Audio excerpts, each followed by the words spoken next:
居然敢反抗，找死！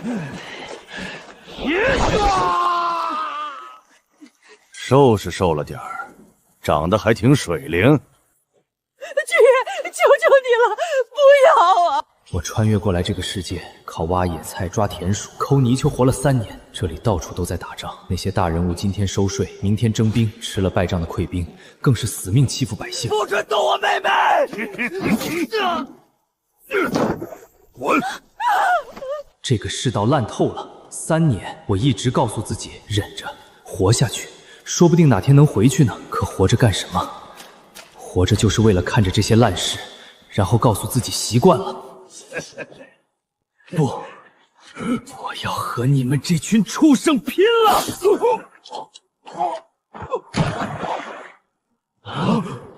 检测到宿主完成首次击杀，目标属性扫描中。系统来了。周武长，力量 1.3， 速度 1.1， 体质 1.2， 感知 0.9， 精神 0.8， 请选择掠夺其中一项。速度，天下武功唯快不破。宿主速度属性提升。贱骨头，你居然敢杀了周武长！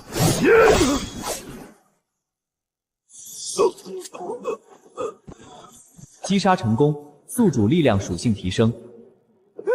你别过来啊！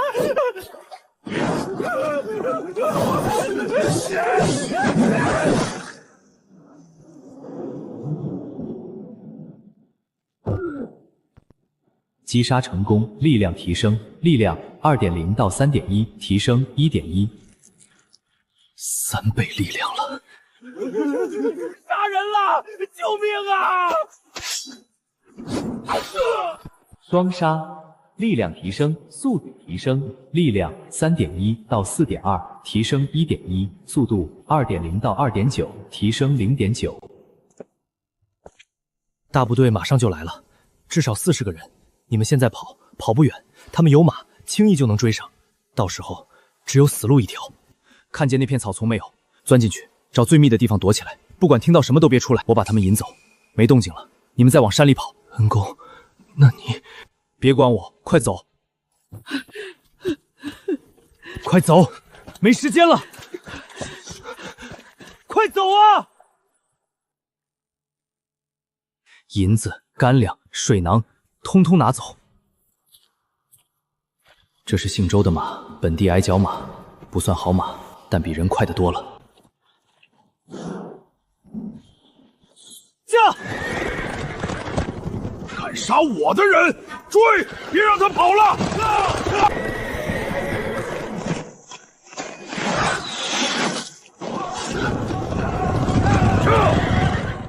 这样下去，迟早会被他们追上。进林子，林子里无法骑马，只能近战。近战对我有利。下马！他进了林子，跑不远。2人一组，给我搜！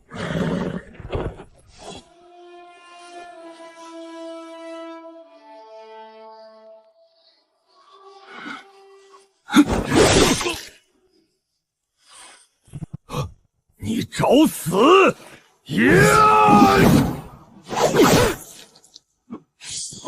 双杀，增加 1.2 点力量， 1.3 点体质。我终于知道邪修为什么被世人所不容了。这种变强方式太不讲理了。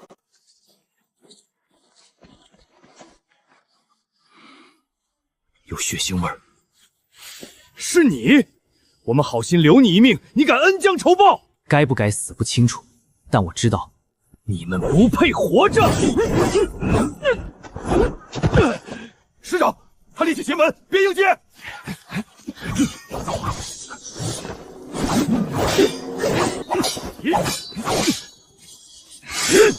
这老狗经验太丰富，缠刀刀技扬长避短，我的力量优势完全发挥不出来。小子，光有力气没用，放下武器认输，我在外围把宗面前保你一命。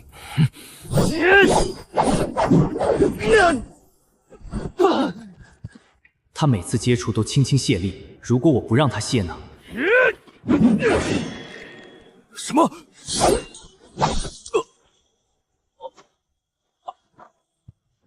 击杀成功，请选择速度。技巧在绝对速度面前就是废纸，只要速度够快，再强的技巧都是摆设。掠夺成功。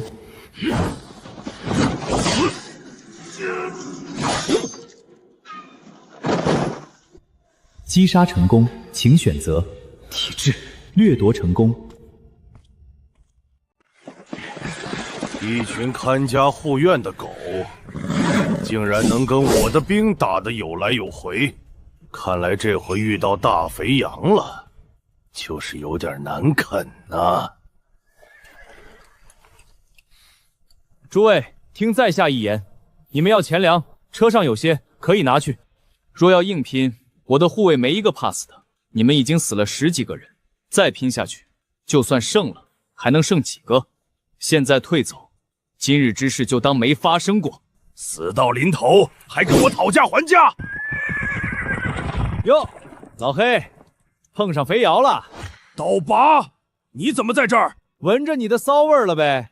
老黑，你打了半天没拿下，这些护卫不要命，是硬茬子。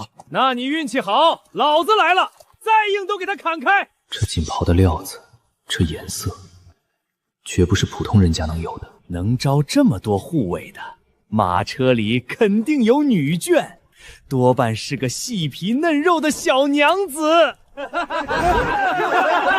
老大说的对，等会儿拿下了，是不是可以解解馋？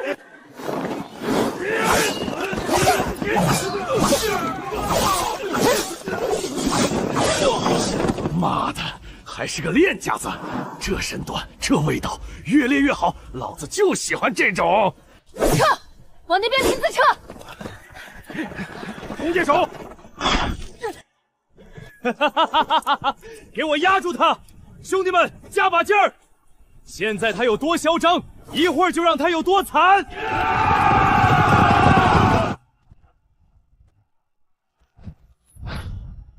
力量，力量，力量，力量，力量，力量！18.2的力量，加上之前的一共37点力量，这种力量暴涨的感觉太狂野了。还有40多个溃兵，都是我的属性包。哈哈，小娘们儿没力气了吧？乖乖跟老子走，保你吃香喝辣。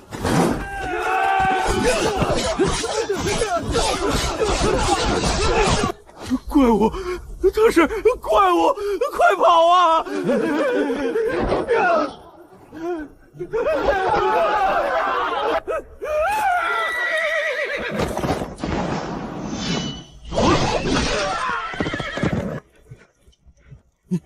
你别过来，我是。下辈子管住你的嘴。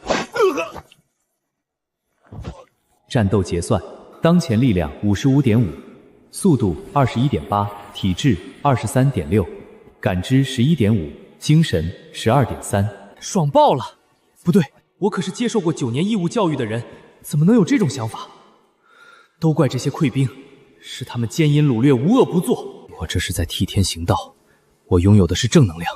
对，正能量。姨母，他是什么人？40多个溃兵，包括弓箭手，几个呼吸间全灭，这根本不是人，是杀神。妾身周氏，多谢恩公救命之恩。起来吧。妾身周氏，多谢恩公救命之恩，恩公救命之恩，妾身必当厚报。敢问恩公高姓大名？我姓曹。曹恩公，不知恩公接下来有何打算？暂时没打算。没打算？刚入世，妾身斗胆。恩公此行可有明确的目的地？没有。可有什么要办的事？也没有。曹恩公，妾身有个不情之请，妾身想聘请恩公随我去云城，充当几日近身护卫。妾身知道这请求唐突，恩公伸手，妾身请不动，但日俸300两，吃穿用住全包。恩公若不愿，此事就当没提过，救命之恩照样厚报。这女人30出头，剑法好，心细，你倒是会说话。恩公过奖。你叫什么？妾身夫家姓周，闺名许久没人叫过了。恩公若不嫌弃，叫我周娘子便是。周娘子，日俸300两，吃穿用住全包。是。可以，但我有要求。恩公请说。我可以保护你，但不会完全听你命令，更不会在不明是非的情况下为你滥杀无辜。能接受我就跟，不愿就此别过。恩公放心，妾身虽会武艺，多为自保，绝非滥杀之人。此番激战，实属无奈。这一路，妾身还接济过不少流民，不然马车里钱粮会更多。恩公要求合情合理，妾身答应。不仅如此，若此去云城危险远大于报酬，恩公可随时抽身离开，不必在意妾身安全。恩公本已救我一命，已是大恩。行，我随你去云城。多谢恩公。曹恩公，那里是望北坡，翻过去再走110里就是云城。一路辛苦，到了云城，妾身让人备好热汤热饭，好好歇歇。村里老人说过，北边也在打仗，南边也在打仗。这周娘子身份不一般，或许知道些什么。周娘子，恩公，北边朝廷在跟谁打仗？北边在跟凶骨族打仗。凶骨族？他们世代盘踞古原，那儿的草是灰白色，据说地下埋了太多尸骨，草吸了骨里的东西，才长成那样。草原上没树，只有一种叫古木的矮桩子，长得像骨头。凶骨人砍它烧火，火是绿色的。凶骨人高7尺往上，皮肤发灰，眼珠发黄，夜里反光，头发编辫子，缠兽牙铜片，死人指骨。灰白的草原，绿色的火光，黄眼睛的人，像游戏里的生物。他们不穿布，穿皮。凶骨人信猎物灵魂还在皮里，每件皮袍都是从活物身上剥下来的。剥的时候不让猎物死，要活着剥，灵魂困在皮里，皮袍上甚至还有血肉在动。他们住的地方叫骨帐，不是帐篷，是用兽骨搭架子，外面蒙着兽皮。凶骨人崇拜狼，信人死后灵魂变狼，祭祀是把死人剁碎喂狼，让狼把灵魂带走。天葬？怎么了，恩公？没事，你继续。他们的战士叫噬骨者。噬骨者？必须亲手杀一个敌人，把敌人骨头磨成粉，混在浑水里喝下去。喝完会进入疯狂状态。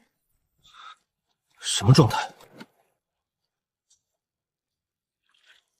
眼睛冒绿光，力气大几倍，不知疼，不知痛，理智会丧失，持续1个时辰，时辰一过，人就废了。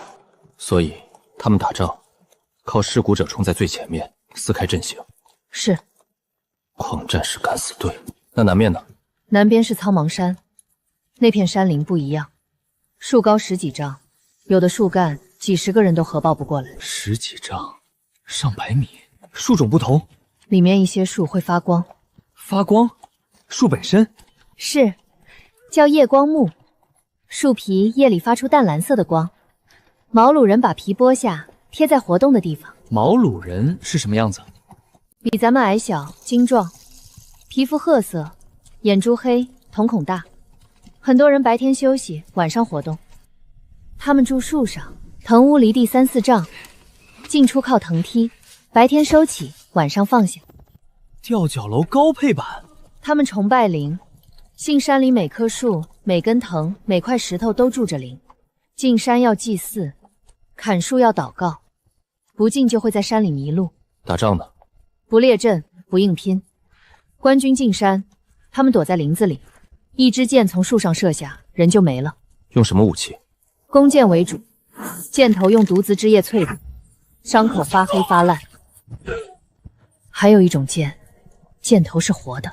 活的？一种寄生在树上的虫子，拇指大小，射箭时连虫带箭一起射出，虫子就往肉里钻，一边钻一边产卵。除了弓箭，还有陷阱。山里有坑，插木桩，铺树叶，最可怕的叫血藤坑。血藤？底下养一种吸血藤，藤蔓见血就活，往肉里钻，人掉进去，几息时间就被缠死，拉上来只剩一张皮。说起血藤，就不得不提5年前那场仗了。什么仗？负责南边事务的是陈宇将军，年轻时在北边打过仗，调来南边，想给毛鲁族颜色瞧。那时毛鲁族下山劫掠，朝廷催平乱，陈将军动了真格，他调了好几万人开进苍莽山，林太密，路太窄，大部队走不快。100里之后就开始出事了，夜里扎营，哨兵失踪，早起在营地外找到一堆骨头，肉刮干净了，旁边插着剑。毛鲁人躲在暗处放冷箭，白天行军，一箭从树上射下，箭手早跑。晚上睡觉，营地飞进吹箭，人被麻痹，不到天亮就咽气。官军不熟悉山里，到处是坑，一个坑掉进去10几个人，底下插木桩。血藤坑，什么时候遇上的？进山20多天后，赤袭在前面发现一片奇怪的林子。怎么奇怪？树长得密，缠满暗红色藤蔓。陈将军派了一队人拿火把想烧路，火一烧，藤蔓活了，他们缩回去避火，可等火把一过，又伸过来，缠住人的脚。100多个人，最后逃出来10几个，回来的时候浑身是血，皮都烂了，喊着疼吃人，喊着喊着就死了。血藤，动植物嵌合体。后来陈将军放火烧山，烧了好几天，烧出几10里空地，可毛鲁人早跑了。之后又走了10天，人死了1万多，剩下的也饿得走不动，粮草被劫，民夫逃跑，只能撤军。撤军的时候更惨，怎么？毛鲁人跟在后头追杀，走不动的全没了。等撤到山口，几万人只剩不到1万。那些被抓住的人呢？被俘虏的有2万多。2万多？他们怎么处理？卖了。卖给谁？谁出得起价就卖给谁。朝廷、世家、商贩，北边的匈古族、流寇、山匪，还有东边的海捞客。走沙者、海捞客。恩公，走沙者和海捞客是对西边沙海与东边东海所有旅行商人的统称。关于他们的具体情况，妾身也不太清楚。妾身只知道他们很神秘，很受欢迎。这是为何？妾身猜测，可能是他们交易的商品很特殊，很受欢迎，而且数量有限。一般情况下都是先到先得，去晚了，哪怕有银子，也什么都换不到。物以稀为贵，倒是个做生意的好路子。除此之外，他们的信誉也好，几乎没有听说过他们毁约、强买强卖或者抢劫之类有损口碑的流言。嘘，恩公，怎么了？前面有埋伏。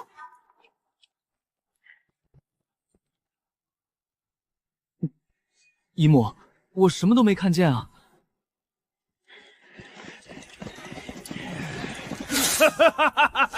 老二，说了让你做细致点，这不被看出来了吧？妈的，还以为能省点事儿，结果碰上个机灵的。机灵有个屁用，该死还得死。哟，还是个大美人儿，这身段一看就很润，这趟不亏呀！老大，这娘们穿的讲究，肯定是条肥羊，而且你看她那身段。几位，这是往哪儿去啊？这位好汉，妾身路过此地，若有惊扰之处，还望行个方便。行方便，老子最喜欢给人行方便了。妾身在云城有些根基，今日若是好汉肯放行，来日必有厚报。厚报？什么厚报？银子、粮食都好商量。老二，你怎么说？放他们过去也不是不行，财物留下，人嘛，这娘们留下，听见没？我这兄弟要求不高，你要是识相，咱们温柔点；要是不识相，之前也有人不识相，男的你也看到了，女的嘛就没那么好过了。大美人儿，你一看就是个聪明的，该怎么选，不用我们教你了吧？不过你放心，你要是听话，哥哥们保证不害你性命，还让你舒舒服服的喊好哥哥。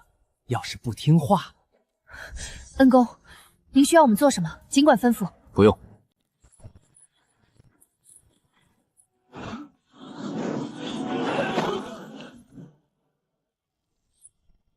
走吧，这里的尸体刚好留给野兽们加餐，这群畜生不配入土。是恩公，这不是人，这是鬼神！吓到你了吗？没有，恩公，我只是震惊，有些反应不过来，不敢相信自己的眼睛。恩公，妾身有些建议，斗胆一说，希望您能听一下。你说。妾身希望您在接下来能够尽量不要如此轻易地暴露您的实力。妾身没有怀疑您实力的想法，妾身只是觉得在这乱世藏拙或许对您更有益处。若是再遇到什么麻烦，妾身可以先出面解决，无论是文的还是武的，除非妾身实在是处理不了，那个时候您再略微出手也不迟。行。恩公虽嗜杀，但性格好，易相处。恩公，您收徒吗？不收。恩公，您的鞋脏了，我这里有干净的，您若不嫌弃。不用，我的鞋穿习惯了。是，多谢恩公。姨母，他们看起来快饿死了，怎么这么多？夫人，给口吃的吧，孩子快不行了，我给您当牛做马，您救救他，求求您了。饿了几天了？3天不4天了，能吃的都吃了，草根、树皮、皮带，实在没办法了。夫人，您行行好，救救我闺女。去车上拿干粮和水来。拿着，给孩子吃。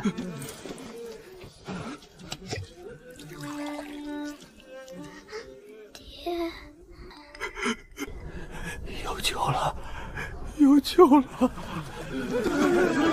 也给口吃的吧，我已经饿了3天了。退后，都退后！都不要吵！再去车上拿干粮和银钱，分给他们，东西不多，每人分一点，不要抢的什么都没有。往北走30里，有几个军户屯田的村子，那里有地种，有粮吃，去了那里，或许能活下去。夫人，你这是做什么？夫人，小的求您一件事。什么事？求您把他带走。夫人，您刚才给了吃的，救了小的一命，小的这辈子忘不了。可是这狗日的乱世，小的带着他活不下去的。小的没本事，挣不来吃的，他跟着我，今天有口吃的，明天又没了。万一哪天我死了，爹，夫人，您是好心人，您把他带走吧，给口吃的，让他活着。以后哪怕是让他当贱婢，当什么都行，只要他能活下去，求您了。你叫什么？张老四。张老四，你愿不愿意来我府上做个打杂的？夫人，我府上缺个干粗活的，活儿不重，有口饭吃。你女儿也可以跟着，有人照顾。您是说？你干你的活儿，他养他的病，等好了跟着学点东西，将来再说。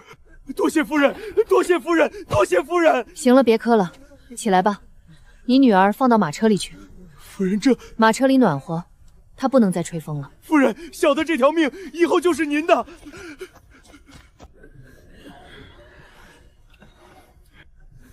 恩公，您觉得我这样做可有不妥？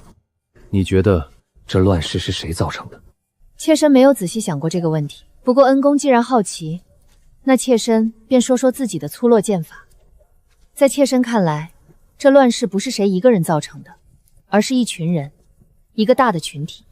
这里面有制度的原因，有社会的原因，有天灾的原因，但归根结底还是利益的原因。天下熙熙，皆为利来；天下攘攘，皆为利往。一旦利益分配不均，这天下就会乱。他们为什么逃难？因为种出来的粮食被收走了，养出来的牲口被抢走了，活不下去了。北边匈古族为什么年年南下？因为他们缺粮贴铁，抢比换划算。毛鲁族为什么闹？因为他们想从山里出来，想要更好的地盘，更多的猎物。而朝廷这边，当官的要捞钱，当兵的每个人都想多拿一点，少出一点。拿的人多了，出的人少了，剩下的那波人就活不下去了。所以乱世的本质是分赃不均。恩公这话说得真透，妾身想了半天，不如您这4个字。这马屁拍的也太明显了吧？不过好爽。怪不得以前那些领导喜欢马屁精，这感觉是真不错。恩公，您这个表情，妾身从未见过。恩公真是个有趣的人。翻个白眼就有趣了，这人的笑点也太低了。快把马车往边上靠，让他们先过。这位夫人，末将冒昧，敢问可是从南边来的，去往云城？正是。这位将军有何见教？见教不敢，只是看夫人这一行人像是赶了很远的路，这一路不太平吧？是遇上了些麻烦。末将姓沈，单名一个烈字，北境军游击将军，此番也是往云州去。游击将军从三品，方才从南边过来，路上看见些乱象，死了不少人，横七竖八躺在官道上。这世道真是越来越不太平了。夫人这一路过来，想必也看见了。这一段路不太安生，不如同行如何？末将这200余骑兵护几个人进城，还是绰绰有余的。多谢将军好意，只是妾身一行人多，车马又慢，恐拖累将军行军。将军军务在身，不敢耽误。夫人说的限量，末将确实有些军务要赶。方才见夫人救济流民，是个善人。这年头善人不多了。夫人拿着这个，末将在云城还算有些薄面。若之后遇到什么事儿，可报末将的名字，或拿着这腰牌去云城东营，自有人通报。将军，这拿着吧，用不上最好，用上了，说不定能顶些用。夫人保重。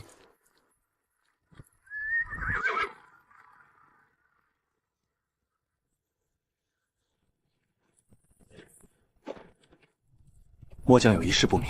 说，将军，您方才对那个妇人为何那般客气，还给了腰牌？那个妇人确实有几分姿色，可咱们什么样的女人没见过？将军您闭嘴！你跟了我几年了？3年。3年了，你还是只会看脸。你以为我是在教好那个妇人？难道不是？哼，我是在向他身旁那位高手示好。高手？他身旁哪来什么高手？看人不是看他的衣服，是看他其他的东西。那支队伍里所有人都有伤，只有一个人身上干干净净，一点伤都没有。那个穿破麻衣的。而且那个妇人在说话的时候，目光会下意识往那人身上看，看他不是警惕，是征询，那种眼神装不出来。可是就算他没受伤，也不能说明他就是高手。也许他只是躲在后面没动手呢。你忘了我们过来时看见的那些尸体，那么多具无头尸，脖子切口整齐，一刀毙命，没有多余的伤口。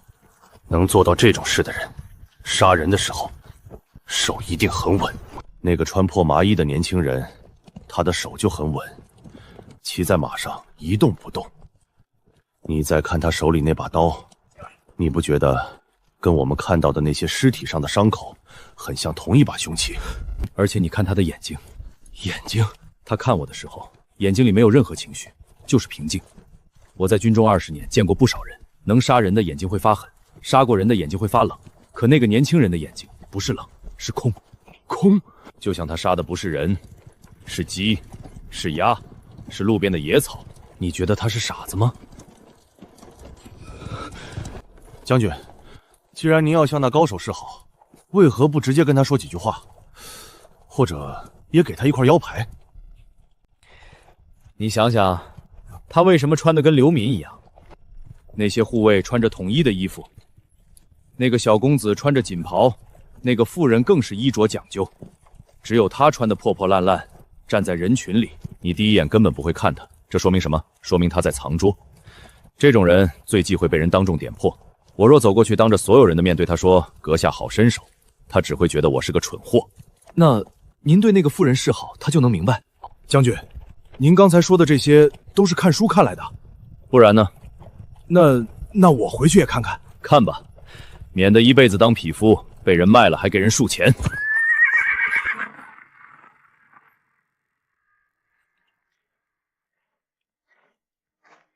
恩公，刚才那个沈将军不简单。他说自己是北境游击将军，这是个什么职位？品级高不高？据妾身所知，大宁境内游击将军从3品。从3品？大宁武官品级从高到低，大致是总兵、副总兵、参将、游击、都司、守备、陈操守、千武把总，游击将军，排在参将之后，都司之前，算是中少级别的武将。这么说吧，恩公，云城的守备是正五品，游击将军比守备高2级。他一个从3品武将，不可能对一个陌生妇人如此客气，还赠送腰牌。哦，他看似是在向妾身示好，其实是在对恩公示好。你怎么知道？他的眼睛，他看妾身的时候眼神客气，可他不经意看恩公的那几眼，那眼神不是看普通人的眼神，而且他观察了恩公手里的刀。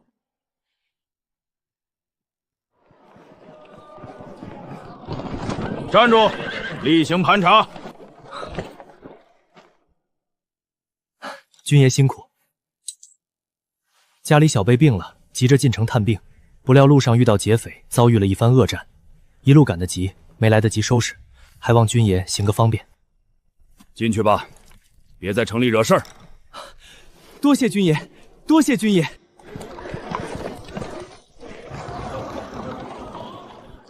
糖葫芦，又甜又酸的糖葫芦。新到的绸缎，浆糊的包。一城之隔2个世界，城外的人朝不保夕，城里的人好像日子还挺有盼头。这里是妾身和夫君的院子，恩公请。东厢房紧挨着正房，恩公住内间，有事随时能照应。3年前那间土坯房，泥墙裂缝，屋顶漏雨，一张破草席就是全部家当。现在这屋子比我前世租的出租屋都讲究。前世加班到半夜，公司楼下便利店的卤杂煮，那个味道。那些日子从来没觉得有什么好，现在想起来。公子，夫人吩咐给公子量量尺寸，做2身衣裳。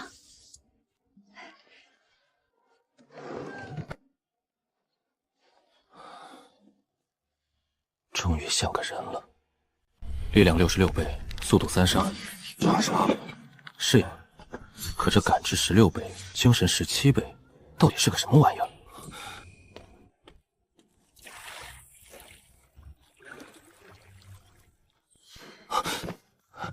不对，这不科学。透视，这玩意儿怎么关？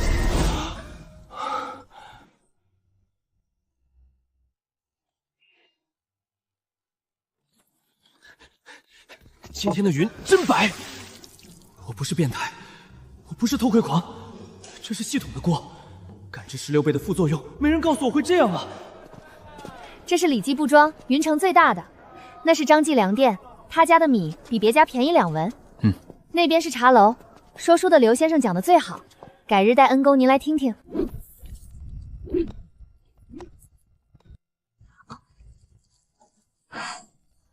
这是云铁打的，比寻常铁硬得多，也重得多，一般人用不了。恩公试试。太轻了，跟拿根筷子似的。不错，就这个。这刀多少钱？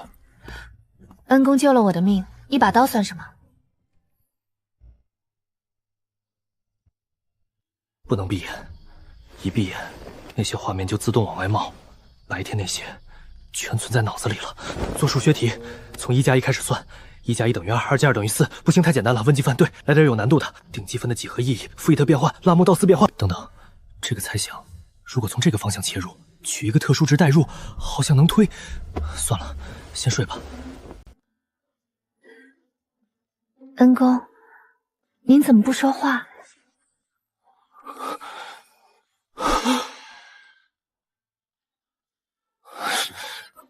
这古代的裤子质量也不行啊！恩公，恩公，您怎么了？是不是有什么事？需要妾身帮忙吗？没事儿，可能是昨晚没睡好。真的？对了，你来找我可是有事？恩公，无需顾忌，有什么事儿直说。恩公，您能不能陪妾身去个地方？能。恩公，您不问去哪里？有没有危险？我现在是你的近身侍卫，我只需要负责保护你，其他的不该我过问。城外30里有个村子，有人给妾身来信，说知道妾前夫君死亡的真相。在此之前，妾身查了大半年，什么都没查到。朝廷公告说，夫君是擅自行动，中了凶蛊人的埋伏。可妾身不信，他不是那样冒进的人。这半年，妾身派人暗中调查，每次线索都断了，像是有人故意在掩盖什么。原本妾身都快放弃了，可前不久突然有人送来一封信，说知道真相，妾身不必多说，是真是假，去一看便知。从出城开始，就有3个人跟着，藏在官道两侧的林子里，保持着固定距离。地上的人停了，换成了天上的眼睛。那鸟的视线一直锁着马车，血腥味很浓，很新鲜，还有尸体腐烂的味道，不止1具，至少几10具。恩公，怎么了？没什么，走吧。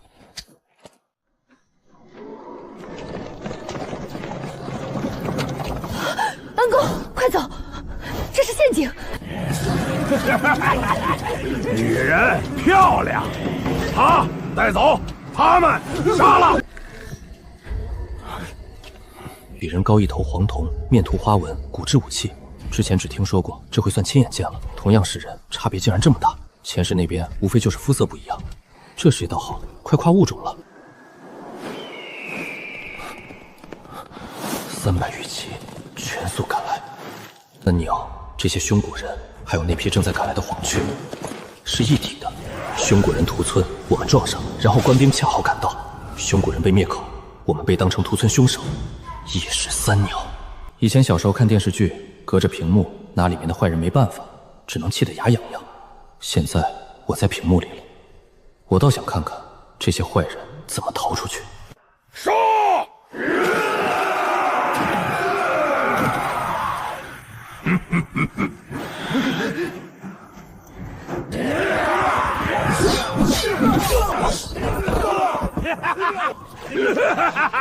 这刀新买的，还没开荤。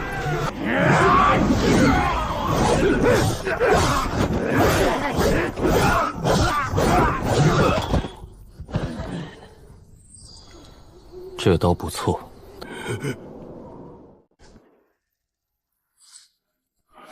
什么时候过去的？为什么我完全没看到？击杀成功，乘24，目标属性扫描中。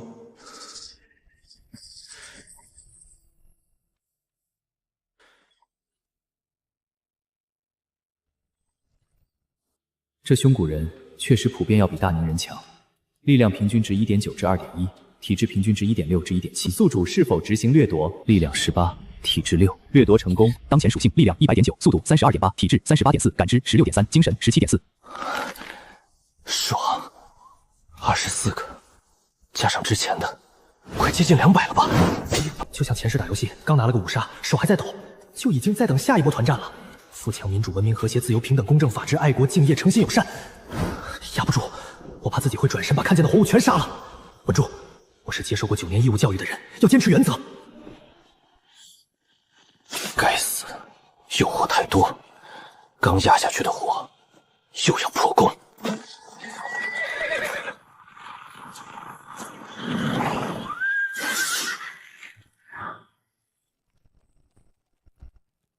拿下！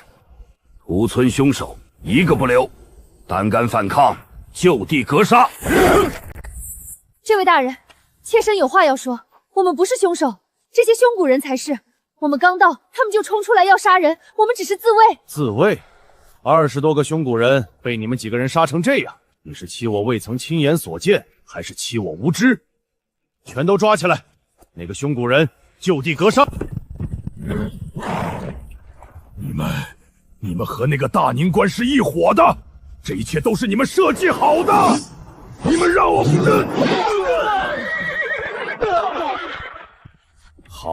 好得很！你这个山村匹夫，仗着有点功夫，竟敢如此嚣张！真当本将军是那些被你残害的村民吗？随便一点手段就能震慑，任你屠杀！除了那个女人，全都杀干净，不要全尸！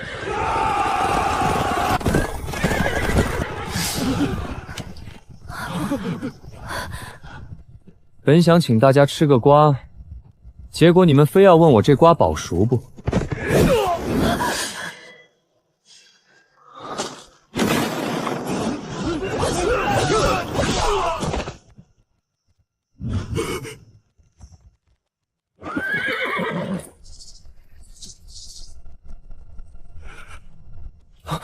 金明，你怎么了？金明，风外把总，刚才是不是没认出？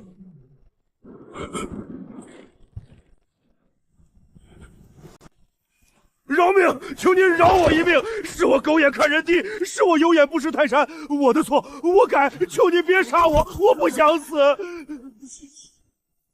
求您，我给您当狗，伺候您一辈子，您让我做什么都行。我上有老下有小，我娘80多了，我儿子才3岁，求您别杀我。不是我们要来的，是上面的命令，是上面派我们来的，我们只是听命行事。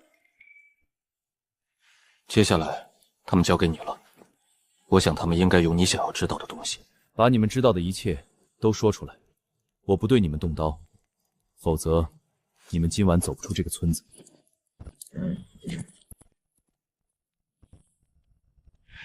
带过来，带过来。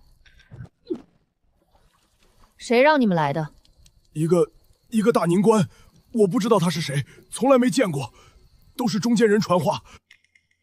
他说这里有村子，可以随便杀，抢多少都归我们。杀完之后，在这里等一个女人，很漂亮的女人，把她抓住，活着交给她。事成之后还有好处。那个女人是我？应该是。他们说女人很漂亮，穿着讲究，一看就是大户人家的。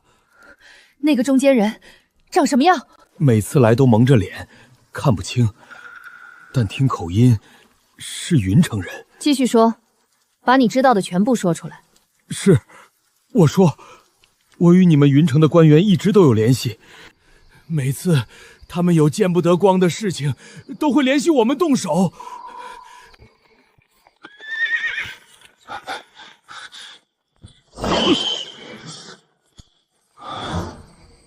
下次得买双耐跑的。恩公，对不起。恩公，妾身为了获取真相，趁您不在，狐假虎威，说了一些对您不敬的话。哦，什么话？说来听听。你叫什么？我问你叫什么？不说话。你以为你不说话，我就拿你没办法？我身边那个人，你之前已经见过了，他什么实力，你心中有数。不要以为你的靠山能保住你，或者你的家人。实话告诉你，我对他有大恩，他曾答应为我无偿做3件事。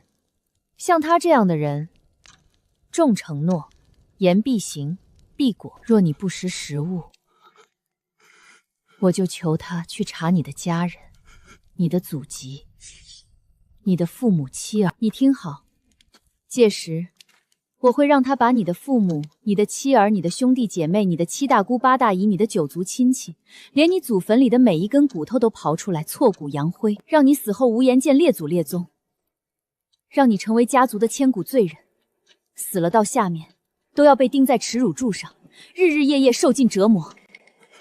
我说，我姓陈，云城守备府操守，是周同之、周明远的心腹。他让你来干什么？他让我带兵来，把凶骨人杀了，一个不留，然后把您带回去，关进大牢。其他人只要是活的，全杀了灭口。他为什么非要我活着？周同之他对您生的美丽，他虽然没明说，但我跟了他这么多年，看得明白，他设这个局，把您骗来，让凶骨人屠村，再让我们来剿灭，最后把您关进大牢。那牢里有他私设的暗室，专门用来……我夫君的死和他有没有关系？有。从头说，一个字都不许溜掉。周守备发现了周同之和凶骨人往来的证据，那些证据牵扯的不止周同之一个人，还有边军的几位实权人物，还有云城守备府一半将领。他们做的不只是通敌，还有杀民冒功、吃空饷、倒卖军械、私吞粮草。周守备查到了，还没来得及上报，就被设了局，假传军情，说凶骨人小股入侵，让周守备带兵去剿。然后提前通知了匈古人，设了埋伏。周守备全军覆没，死无全尸。有什么好生气的？你说的那些也不全是假的。恩公，那些人您打算怎么处理？放了吧。放了？答应了他们的，只要说出真相，就不对他们动刀。我说话算话。放人。活下来了，真的活下来了！别废话，接着跑，跑得越远越好，离这个鬼地方远离那个怪物。我说过不动刀的。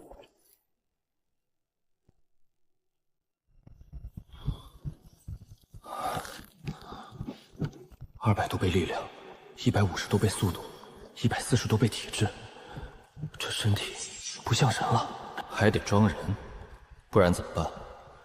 蹲山洞里生吃野味，见人就杀，最后被一群主角围殴，临死前喊一句“我命由我不由天”，太抽象了，还是做人好。有饭吃，有床睡，有人说话。最后那7个石头穿胸，一个个倒下。我说过不动刀，没动刀，没违约吧？这玩法有意思，石头树枝树叶，刀用来吓人。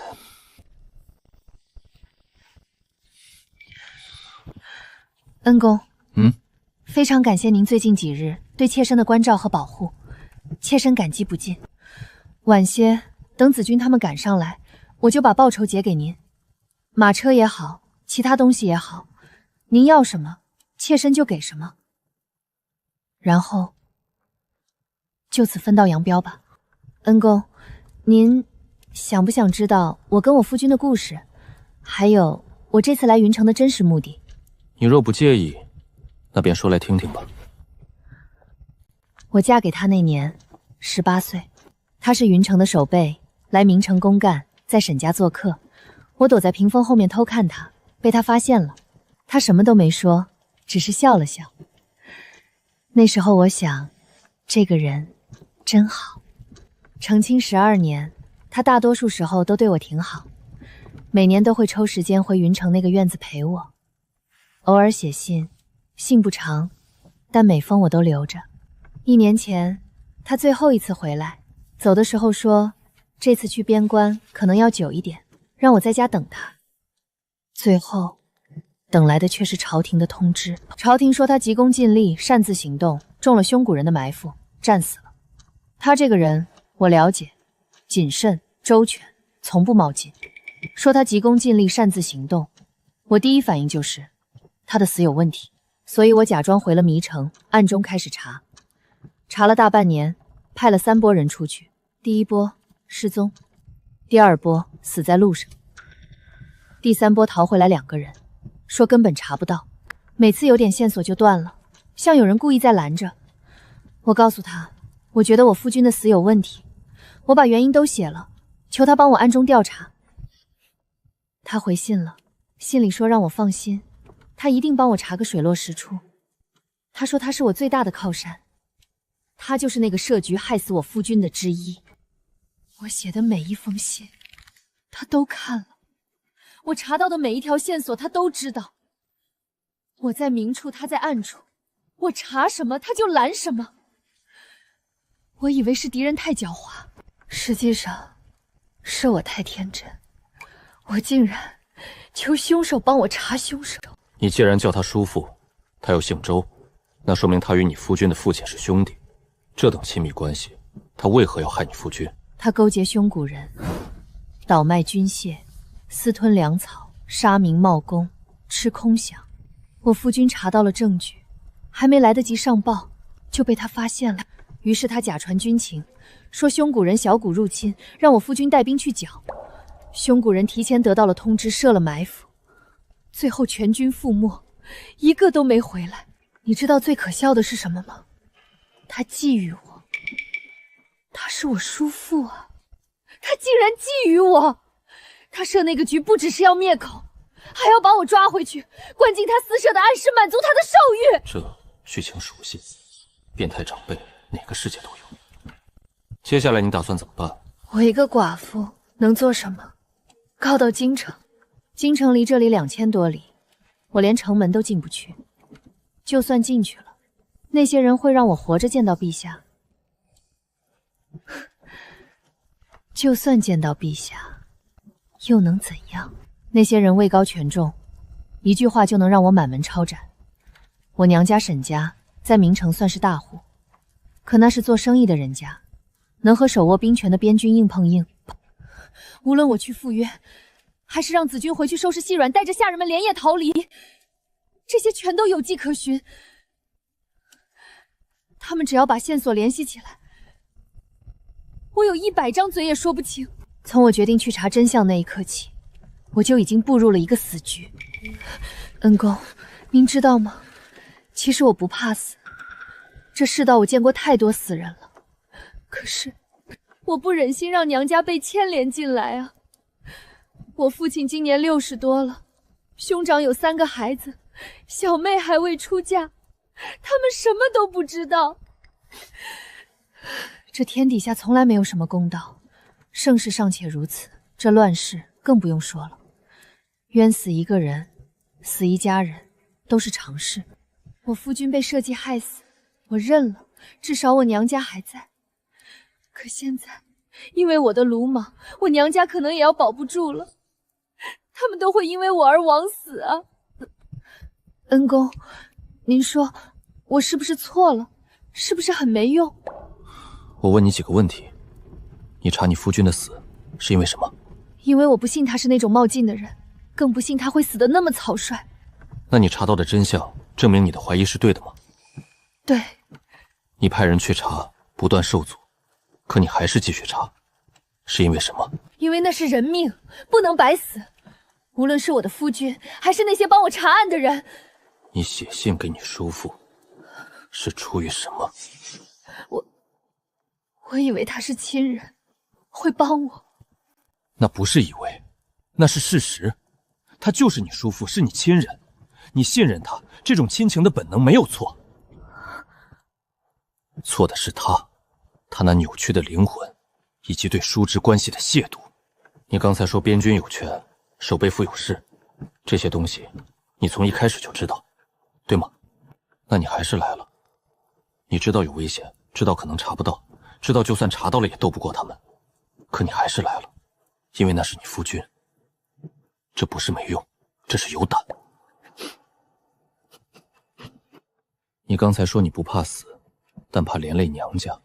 你哭不是因为自己，是因为他们。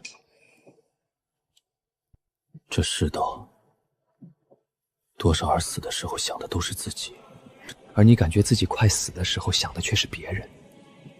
这不是没用，这是有心。你问我是不是错了，那我告诉你，你没错。你夫君该死吗？不该。你查他死因有错吗？没有。那些胸骨人该死吗？该。你叔父该死吗？该。你做的每一件事都是该做的。如果说真的有错，那错的也不是你，是这个世界。你刚才说这世道冤死一个人是常事，对，因为世道烂了，你已经做得很好了。我不是安慰你，只是实话实说。我见过太多的人和悲剧，有的为了活命卖儿卖女，有的为了几口吃的杀人放火。你呢？你活到现在，有剑法，有良心，有脑子，哪怕身处困境，前方生机明茫，依旧没有乱了方寸。意识到那是陷阱后，知道及时离开云城，还不忘嘱咐子君带走下人。你问我你是不是没用？那我告诉你，你是我迄今为止见过的最有用的女人，没有之一。最有用，没有之一。婉君，你若是男儿身，肯定比你大哥他们还有用。到了夫家要贤惠，别让人说我们沈家女儿没用。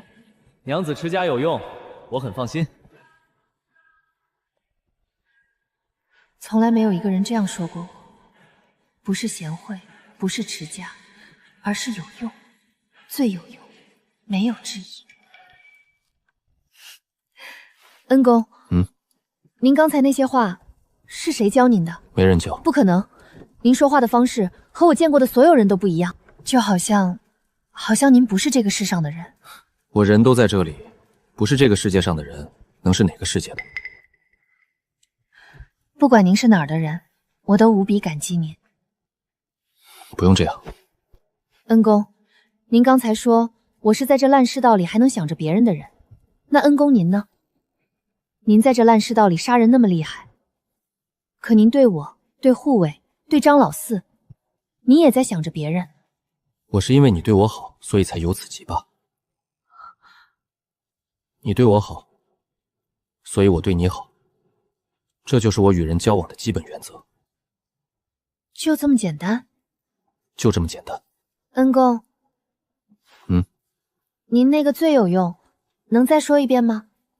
你是我迄今为止见过的最有用的女人，没有之一。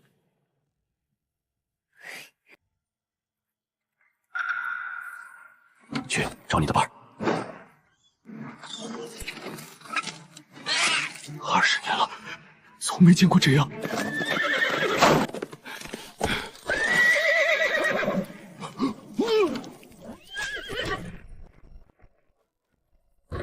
大半夜的，什么事？大人死了，都死了！说清楚。那个村子全是火，全是尸体，柴堆上堆满了人，还在烧，都是咱们的兵。大人，我亲眼看见的。还有谁看见了？没有，就我一个人去的。进来说。大人，出事了！陈守带出去的300余精锐全死了。全死了？是，有人在烧尸体。好几个柴堆堆得满当，烧得只剩白骨。现场除了我们的人，还有村民和凶骨人的尸体。凶骨人？那地方怎么会有凶骨人？陈城守又怎么会突然带兵去那里？目前不明。查！天亮之前，我要知道前因后果，谁下的令，为什么去，怎么死的，一个都不许漏。是。这里面有鬼，而且是很大的鬼。300多人全死了。是，守备府已经炸了锅，守备大人连夜派人去查。陈操守带兵出去，谁下的令？不知道，军令没经过守备大人府，是私下调的。私自调兵，300多精锐。去查陈操守昨夜跟谁接触过，查他近来去过什么地方，受过谁的好处。还有，尸体上的伤口要仔细验。每一处都不许放过。是。私自调兵，300多人阵亡，凶骨人出现。这要是查出来是谁干的，那可是大罪。查到了吗？回大人，查到了一些。昨夜陈自朝带兵出城，没有经过守备府的调令，是私下调动。据城门守将回忆，陈自朝出事的事是什么？是周同时的手令。周同之是。手令上说，有情报显示小股凶骨人潜入附近，命陈长守立刻带兵剿灭。那凶骨人呢？确实有，通过尸体辨认，确实死了20多个凶骨人。20多个凶骨人，杀了我320多精锐。周同志现在在哪儿？在同知府，一早没出来过。大人，此事牵涉周同志私自调兵，300多人阵亡。是否要请周同志过来一趟？有些事当面问清楚。周大人，守备大人有请。尸体处理了吗？正在处理。守备大人，周大人，昨夜陈枪手带兵出城，用的是你的手令。是。为何私自调兵？昨夜下官收到情报，有小股凶骨人潜入，在那村子附近活动，情况紧急，来不及走正式调令，便让陈志守先行带兵前去剿灭。什么情报？谁送来的？是下官安插在寒云关那边的探子，通过吉英传书送回。那探子现在何处？他发现凶骨人后，没有第一时间上报，而是为了更精确的查探踪迹，擅自跟了上去，最后被凶骨人发现，杀了。他临死此前，貌似用血布传回了消息。正因这血布，下官情急之下才调动了陈寿，想着能赶得及。结果还是晚了一步，村子被凶骨人屠了。周大人，20几个凶骨人杀我云城300多精锐，你觉得合理吗？这问题，我也很想知道答案。按理说，20多个凶骨人就算再能打，也不可能杀300多精锐，除非什么？我也不清楚。或许是凶骨人只是死了20几个，而不是只有20几个。又或许是陈操守中了埋伏。我只知道我接到情报，派兵去剿，后面发生了什么，我确实不知道。周大人私自调兵，按律当罚，下官知罪，愿领责罚。但事出有因，涉及凶骨人情有可原，罚俸1年，以儆效尤。谢守备大人。今日到此为止，本官会如实上报朝廷，后续如何，静待查实再做定夺。都散了吧。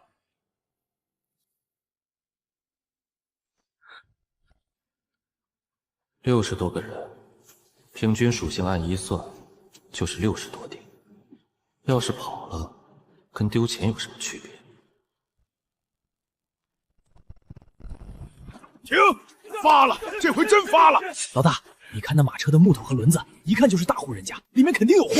诸位好案，我等路过此地，若有惊扰之处，还望行个方便。行方便，行啊！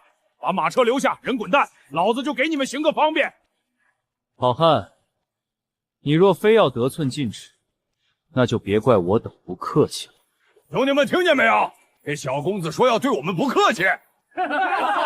小崽子，给你脸不要脸！兄弟们，上！先把这不知死活的剁了！准备战斗！啊，恩公，赶路要紧，你们砍人的速度太慢了。路中间的尸体清砍，继续出发。听见没有？清路！你能不能稳重点？我稳不住啊，腿软。你没看见刚才那场面？看见了。那你腿怎么不软？软有什么用？恩公让清路，你敢不清？你说，恩公到底是什么人啊？估计是那些说书先生口中的神仙人物吧。那咱们刚才站那么近，不会有事儿吧？我听老人说，神仙打架，凡人遭殃。你闭嘴！我就是担心，你再不闭嘴，我现在就让你遭殃！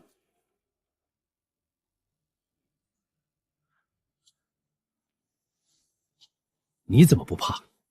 怕什么？刚才那个场面，恩公杀的又不是我，我怕什么？其实吧，我觉得挺好的。好什么？有恩公在，以后走夜路再也不怕了。这倒是。你说恩公会不会收徒弟啊？你想什么呢？我就是想嘛，万一呢？我年轻，身体好，还能干活。恩公缺你干活？那我要是女子呢？我承认你长得挺俊俏的，可惜你终究是男儿身。而且恩公那样的非凡人物，哪是你我能惦记的？出发。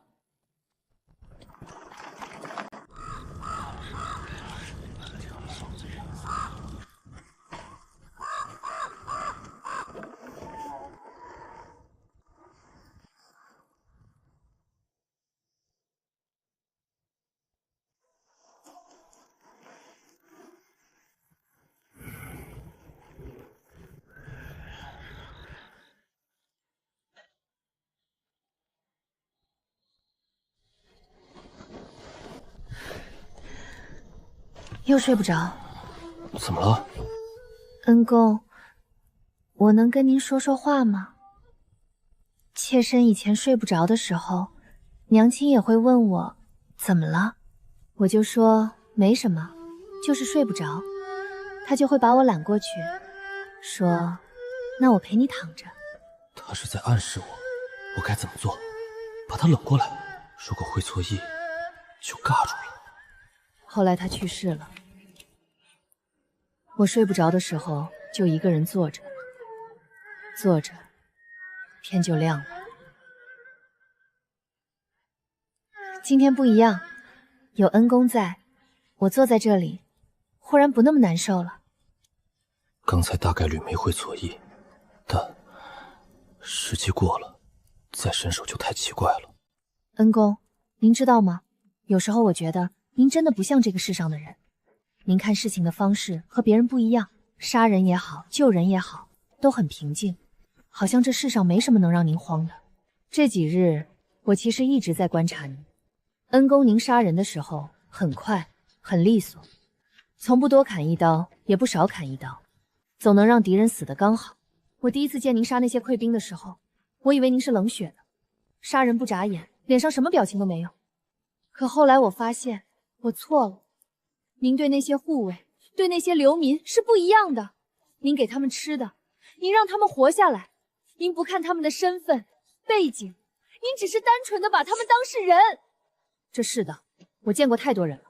有些人嘴上说着仁义道德，背地里男盗女娼；有些人当着我的面笑脸相迎，转头就想着怎么把我卖个好价钱；有些人手里有权，眼里只有钱和女人；有些人手里有刀，杀起人来比杀鸡还随意。我叔父是那样的人，那些与他同流合污的云城高层也是那样的人，甚至京城那些手握大权、一言决定无数人生死的也是那样的人。可恩公您不一样，您杀坏人比谁都狠，可您对那些可怜的流民比谁都好。您虽然不说，但我知道。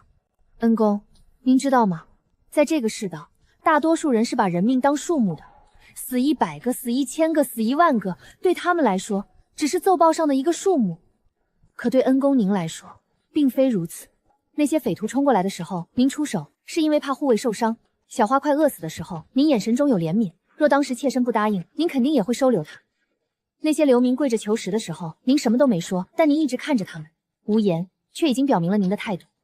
您的刀有多锋利，您对寻常百姓的关爱就有多深。我杀人只是为了掠夺属性，救人只是本能。恩公，您是不是觉得我在夸赞您？是。对，我就是在夸赞您。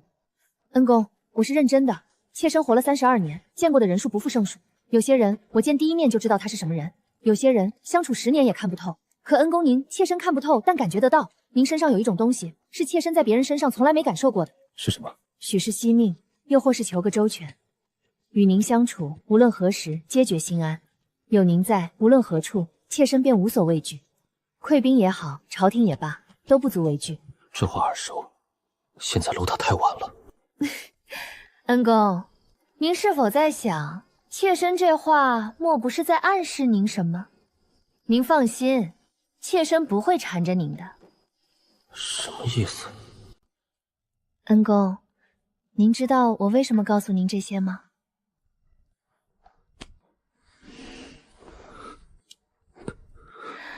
我的腰软不软？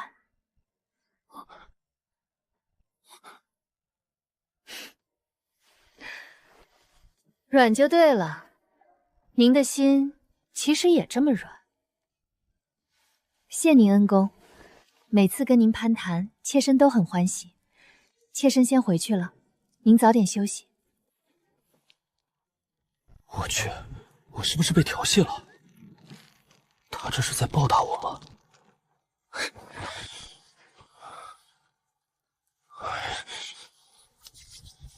完了，真睡不着了。那个老邓凭什么觊觎？这下我不得不砍死你了。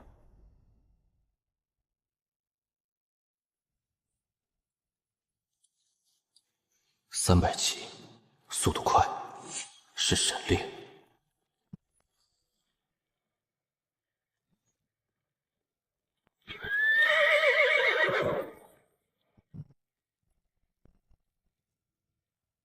周娘子，沈某冒昧，可否出来一叙？沈将军，一大早带兵前来，不知有何见教？周娘子见谅，沈某奉命行事，不得不来。若有惊扰之处，还望海涵。奉命？谁的命？来做什么？守备府有令，请周娘子回去协助调查。虞山村一事牵扯太大，总要有个说法。沈将军，你这是在请我？是，沈某再请周娘子。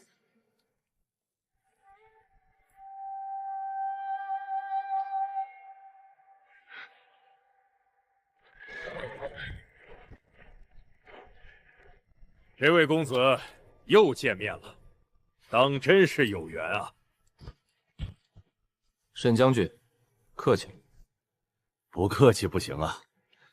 沈某虽然奉命行事，但也知道有些事并非非黑即白。公子、周娘子，沈某今日来只是走个过场，但若两位不愿去，沈某也不会强求。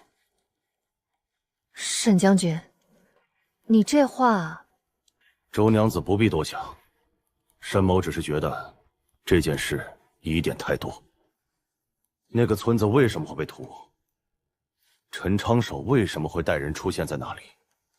还那么巧合？周同知的手令到底是怎么回事？凶谷人怎么会死在现场？这些都没查清楚，急着抓人，没意思。公子觉得呢？两位放心，沈某回去就说追错了方向，没追到，两位保重。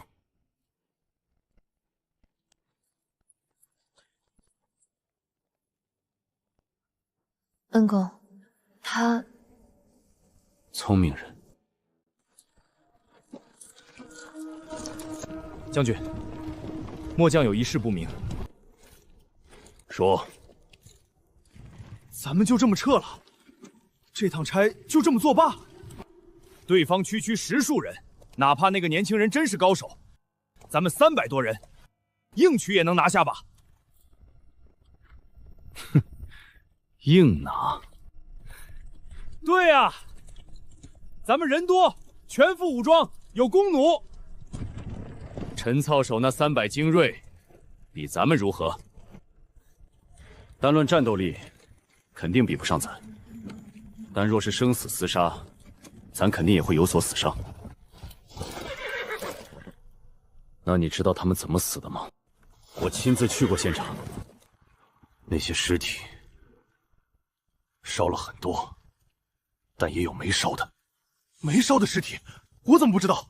上面不是说尸体全部被焚毁了吗？不那么说，他们怎么隐瞒那些要紧的消息？实话告诉你，陈经柔的尸体，还有几个师长、武长的，以及一个凶谷人的，都没烧，甚至不在那个村庄里。陈操的尸体也没烧，不仅没烧，而且死状极其诡异。怎么个诡异法？被石头洞穿身体，瞬间暴毙。石头？对，胸膛上拳头大的洞，径直贯穿。其他几个人，有的脑袋没了半边，有的全身骨头碎了。仵作验不出来，说从没见过那种伤势，非人力可为。他们觉得是敌人故意伪造的现场，想迷惑我们。然而我不那么看，因为现场不仅发现了尸体，还发现了凶器，一切都能对上。就算不想承认，也不得不承认，或许真有人用石头隔空击穿了陈教祖他们的身体，一击毙命。将军，您是说……我什么都没说。有些东西，你也最好烂在肚子里。我只是想告诉你一种情形：倘若那个村子青壮被故意调走了，凶谷人趁机屠村，某位高手发现了这一切，一怒之下屠了凶谷人，然后陈胜长率军赶到，想将那位高手拿下，把屠村凶谷人入境的事全栽赃到对方头上。结果那位高手反击，把陈胜长他们全杀了。再然后，咱们在不知情的情况下，被人求助去缉拿那位高手，高手不肯听从。你觉得接下来会发生什么？将军，您是不是知道什么？我什么都不知道，但我能猜。将军的意思是，咱们猜到了，但不点破。云城那些官是什么货色，你我都清楚。这些年边关打成这样，他们功劳不小。想拿我做刀，可以，削个木头，劈个柴，职责所在，我没话说。但是想让我去送死，别说他们几个，就算是上面的，我也得考虑考虑怎么先下手为强。将军，你记住，我们当武将的可以不懂阴谋诡计，但必须有眼光、识时务，且得懂怎么杀人。边境局势恶化快，匈古人今年肯定大举南下，朝廷那些大人物还在忙着内斗，吃空饷，倒卖军械。等匈古族打过来，他们第一个跑，咱们呢，往哪儿跑？所以我说，早晚得另做打算。你是我一手扶持起来的心腹，必须提前适应一下。将军，我明白了。那咱们回去怎么说？就说追错了方向。追错了？对，追错了。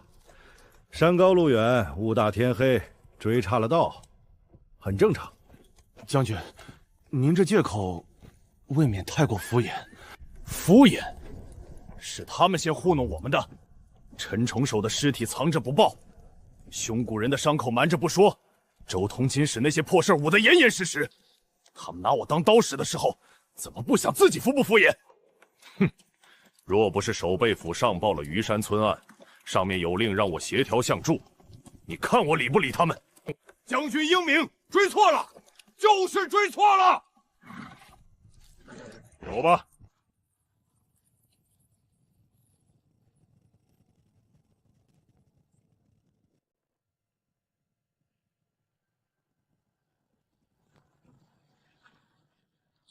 沈将军，这么巧，原来是赵将军，什么风把你吹来了？沈将军，听说你奉命缉拿要犯，人呢？追错了方向，没追到，正打算回去复命。哼，追错了。沈将军，你在跟我开玩笑？山高路远，雾大天黑，追差了道。很正常。沈将军，你知道那是什么案子吗？整个村子被屠，300余名精锐阵亡，匈古人死在我境内，周同之等人涉案其中。这么大的事，你跟我说追错了？哼，朝廷已经知道这件事了，清吏司和刑部的人也已经在路上了。你一句追错了，就想糊弄过去？沈将军，我知道你心里想什么。以你的身份，云城那些官你看不上，但有些事儿还轮不到你来做主。你奉命缉拿，就得把人带回去，带不回去就是失职，失职的后果你应该清楚。赵将军，我只是追错了方向，失职我可不认。再者，我是游击将军，守备府无权直接调遣，之前配合是看在同僚情分上。赵将军若要扣帽子，还请先查清楚，我到底听谁的令，受谁的辖。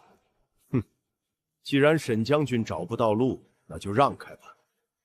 我倒要看看，那周沈氏是否真有3头6臂，能让一个堂堂游击将军走错路。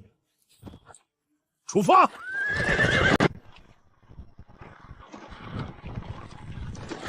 跟上！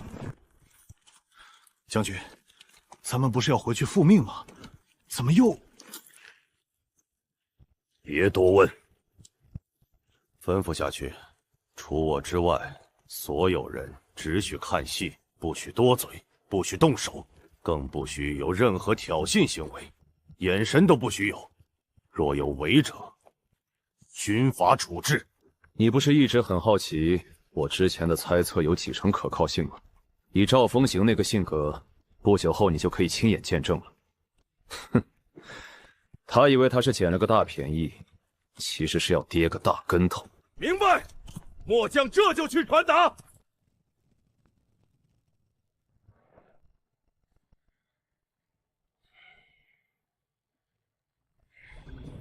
250倍力量，一拳下去12到25吨的冲击力，一头成年象全力踩踏也不过如此。之前那些被石头击穿的尸体，说实话，那还是没控制好力道的结果。170倍速度，1700米每秒，音速的5倍，比步枪子弹还快1倍。我全力跑起来的时候，地面会被踩入坑，空气会炸出音爆。之前属性暴涨的时候，满脑子伤，差点没帮助，幸好有9年义务教育顶着。800多起，领头那个心跳沉稳有力，气息阴冷，后面跟着的是沈烈。哼，好像来了个霸总，真不错。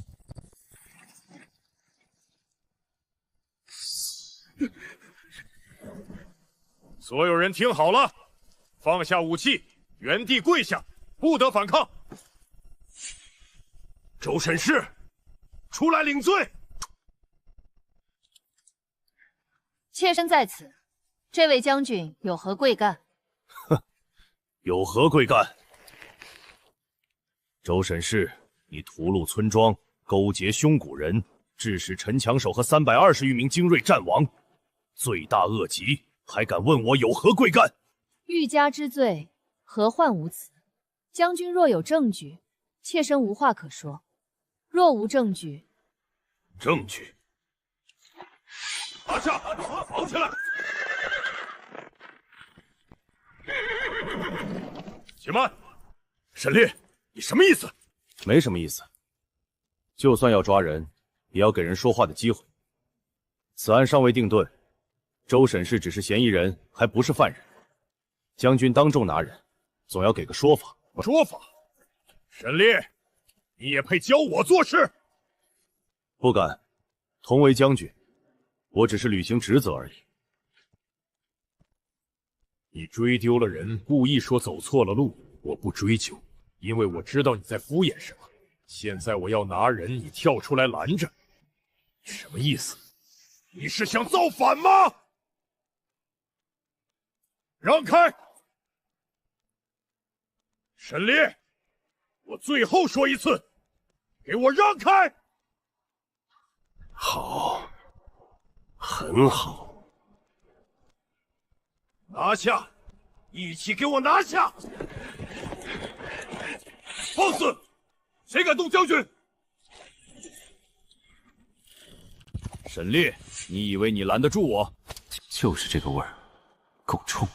我拦不拦得住你先不论，我就问你一句：今日拿人，来日若查出对方是冤枉的，你当如何交代？冤枉！几十个被屠戮的村民，320条将士性命，20几具凶骨人的尸体。他先是出现在现场，之后又半夜逃跑。你跟我说他冤枉？这些都只是表象，抓人定罪要讲究实实在在的证据。证据？那些马车里肯定装的都是从云城周家搬出来的财物。他若不是做贼心虚，为何连夜逃跑，还把家产都搬空？沈烈，你现在还觉得他冤枉吗？这些金银财宝能够证明什么？与你口中的那些东西有什么必然的联系吗？这么明显，你还看不出来吗？他为了钱财，暗中与凶骨人勾结，周家那些家产就是他通敌卖国的赃款。陈畅手率兵前往，刚好戳破他与凶骨人的阴谋。他狗急跳墙，联合凶骨人杀了陈畅手等人。杀了人还不够，还要屠村灭口。之后怕暴露，连夜逃跑，把赃款全部带走。沈烈，你现在告诉我，他若不是做贼心虚，为何要跑？赵风行，这一切都只是你的猜测，你没有任何实质性的证据证明周娘子勾结凶骨人。没有证据？他出现在那个村子附近，算不算证据？他半夜逃离云城，算不算证据？他带着全部家产跑路，算不算证据？那些凶骨人死在现场，他活着出来，算不算证据？这些都是巧合。陈操守为何会出现在那个村子？他带兵出城，用的是谁的手令？这些你都查过吗？赵风行，你不会告诉我，你不知道他是奉了周同志的命吧？谁告诉你的？用得着谁告诉吗？周同之的手令，守备匪已经查实，众人皆知。你若是知道陈长守奉的是周同之的手令，却故意避而不谈，一味将所有矛头指向周娘子，如此行径，我倒要想问是何关系？这样做又是何居心？沈烈今天太反常了，不能让他把我和周明远绑在一起。周同之的手令，周同之是什么人？是他的叔父。他叔父的手令让他的人去那个村子，这不是里应外合是什么？陈正守奉命前往，撞破了他们的勾当，所以才被灭口。周同之为什么要给他手令？因为他们是同谋。这个逻辑把周同之的手令反过来变成里应外合的证据，太毒了。赵风行，周同之还在云州，他若是同谋，为何不跑？你既然如此笃定他与周娘子里应外合，又为何不拿？跑？他若跑了，岂不是不打自招？至于为何不拿，这不是明摆着吗？他是同知，位高权重，没有铁证，谁敢动他？沈烈，你这么护着周沈氏，该不会是收了他什么好处吧？还是说你跟他有什么见不得人的交易？赵风行，你说话要有证据，你还好意思问我要证据？你追错了方向，我不追究，任你离去。我亲自来抓，你不仅跟上来，还拦着不让，这不是证据。所有人听令，周沈氏勾结凶骨人，屠戮村民，杀害朝廷命官，罪大恶极。本将军奉命将其缉拿归案，若有阻拦者，格杀勿论。挺热闹。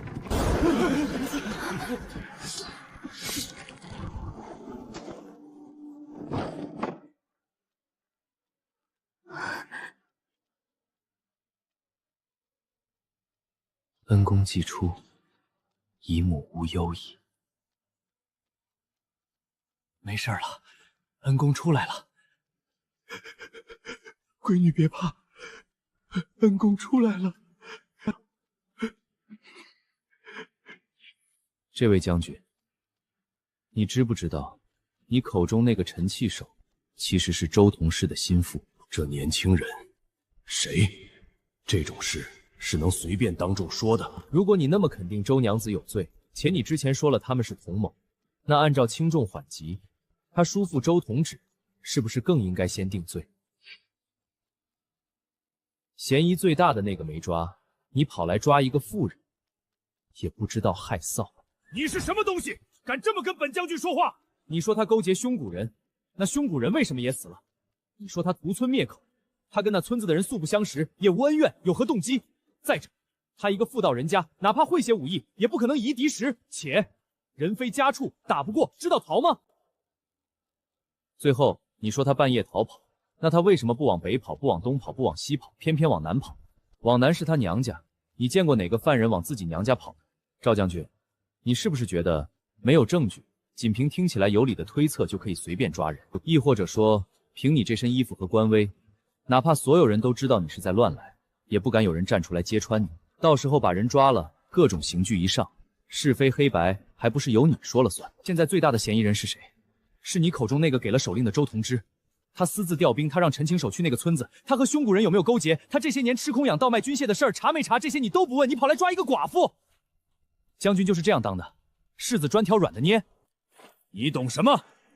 本将军之前说过了，周同之位高权重，若无确凿证据，岂能轻动？哦，位高权重就不能动，一个寡妇无依无靠，所以就能随便动？赵将军，你在这里一副大义凛然、法不容情、公正无私的样子，看起来确实很卖力。但我问你，假若有一天查实了周同之，甚至你的上司勾结凶骨人出卖大宁王朝，你敢不抓他们？你敢不敢对着他们也像刚才那样说话？敢吗？玉山村案牵扯太广，这小子若真有铁证，证明这女子无辜，被人拿来做文章，连累贵妃那边，偷鸡不成蚀把米。不敢，你不敢。你行了，别装了。你抓他不就是因为他好欺负吗？你不敢动那些真正有权的，不敢动那些真正有势的，就来抓一个死了丈夫的寡妇，显得自己多么尽职尽责。你很聪明，但你的聪明没用对地方。你很有勇气，但你的勇气只会在面对弱者时出现。这种感觉，动手我会死。这位公子，你对本将军很不敬，按理砍了你也不过分。不过，本将军并非是非不分、仗势欺弱之人。本将军仔细想了想，你刚才说的那些话，也并非毫无道理。比起这个随时都可以抓的寡妇，确实应该先去彻查周同之他们。所谓上梁不正下梁阳，解决问题应该先从源头解决。是本将军破案心切，乱了心神，搞错了方向。撤！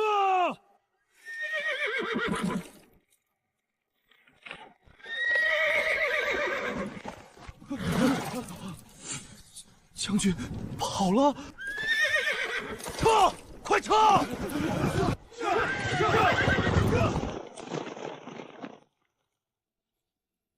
不是，这家伙不会有什么奇怪的第六感吧？这500人的属性点我都分配好了，若他真有第六感，那他精神属性岂不是很高？那我岂不是错过了一个机缘？早知道跟他废什么话，直接动手多好。亏了，血亏。换个角度想，至少我没有为了力量而完全迷失自己，保持了起码的理智与克制。果然，邪修之路，任重而道远了。那个公子，人跑了。我知道。公子果然神威，不战而屈人之兵。跟我没关系，他自己跑的。那将军跑了？我只眨了一下眼，他背影都快看不到了。那架势，我还以为要打起来呢。恩公往那儿一站，谁还敢动手？古怪，之前挺跋扈，不把人放在眼里，怎么突然就怂了？估摸着他祖奶在阴间给他支了招。恩公，您方才那副样子怪好笑的。什么样子？就这个。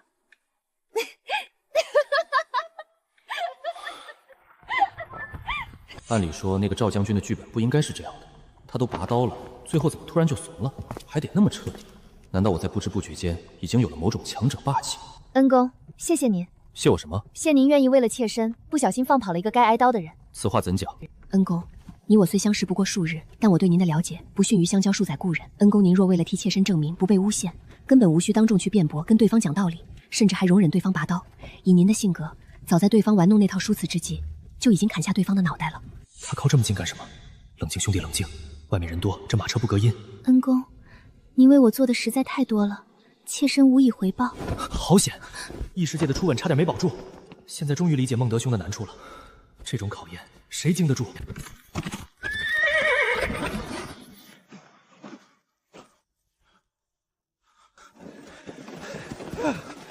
将军，您跑什么？闭嘴！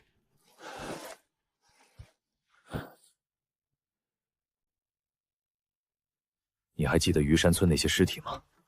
记得。陈侧手胸口那个洞，拳头大。仵作说不是刀剑伤，不是钝器伤，像是被什么东西从远处击穿的。是，当时说可能是石头。石头，对，石头。你想，石头要隔空击穿一个人的胸膛，扔石头的那个人得是什么力量，什么速度？还有那些师长、武长，有的脑袋没了半边，有的骨头全碎了。20多个胸骨人全死在村里，骨头上的切口跟那些士兵身上的伤一模一样。将军的意思是，如果这些事是一个人干的呢？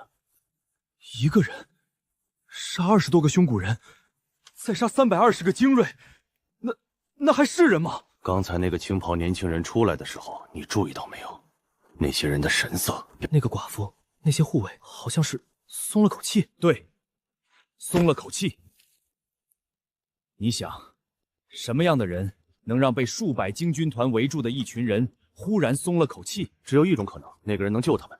能救他们，就意味着他有把握对付我们500人。能对付我们500人的人，有没有可能也被陈经烧他们遇到了？所以才有了虞山村惨案。我刚才离他不到3步，以他那速度和力量，杀我跟捏死一只蚂蚁没区别。还有那狗日的沈烈，他肯定早就猜到了。沈将军，他当时在现场查尸的时候，问仵作那些问题，一个人能不能做到？他那时候就在怀疑了。怪不得他明明跟周沈氏没关系，却敷衍守备，谎称走错路，也不抓人。那狗东西看见我来了，猜到我要抓人，故意站出来演戏拖时间，故意激怒我。他是想让我先拔刀，然后被那个怪物砍死，他好在旁边看戏，还能拿我的尸体回去交差邀功。这也太毒了吧！但他没算到老子跑了，他那个计策反而救了老子一命。若不是他站出来演戏拖延，老子当时就直接拔刀了，根本不会试图讲理。天不亡我，沈烈那狗东西想害我，结果成全了我。你记住，今天的事烂在肚子里，不许告诉任何人。是，以后跟那个周沈氏有关的事儿，咱们不碰。不碰？对，不碰。推不掉就跑，跑不掉就装死，反正不要去接触他。是将军。对了，沈烈回来以后，告诉他，老子要请他喝酒。这您不是跟他不对付吗？不对付归不对付，酒还是可以喝的。什么人？青丽司千户苏沫，请周娘子现身一见。几位大人深夜来访，不知有何贵干？周娘子，在下苏沫，青丽司千户，冒昧打扰，想与娘子单独一谈。请。周娘子，你可知道你现在的处境？虞山村的事已经开始发酵了，一村几十口被杀，300多名边军精锐阵亡，20个凶骨人死在村口，这么大的事，总要有人负责。你猜，现在谁是最合适的替罪羊？你叔父周明远虽然嫌疑最大，但他毕竟是同知，是朝廷命官，没有确凿证据动不了他，而且他把自己摘得很干净。但你不一样，你是寡妇，是商贾家的女子，你在查你夫君的案子，你出现在那个村子附近，你半夜离开云城，你带着家产跑路，所有的巧合都指向你。所以青丽司是来抓我的。抓你没必要，你现在已经是瓮中之鳖了，想跑都跑不掉。你往南走，是想回梅城娘家吧？那我告诉你，梅城那边已经收到文书了，官府的人正在等着你回去，你娘家也早就被监视起来了。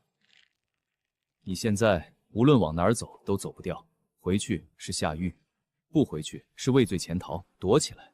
天下之大，你能躲到哪里去？就算你躲了，你娘家人怎么办？苏千户不辞劳苦深夜追来，想必不是为了说这些你我早就心知肚明的话吧？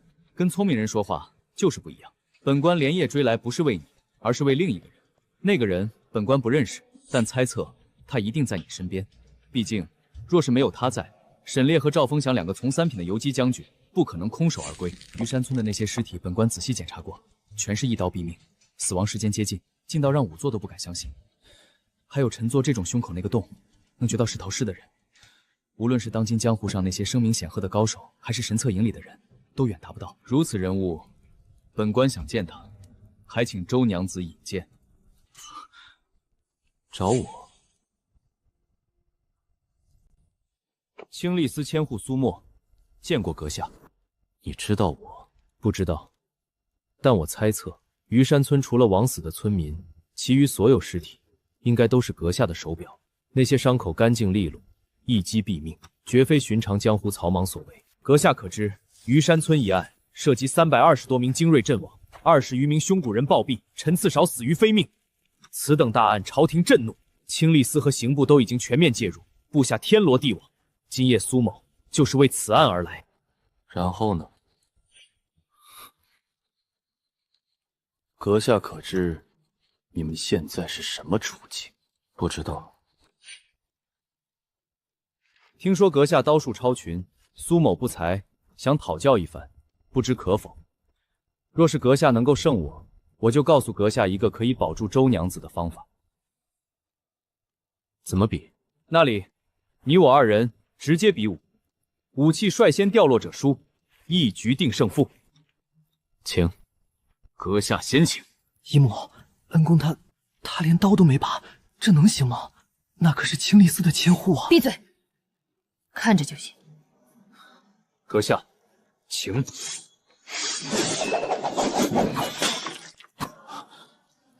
什么声音？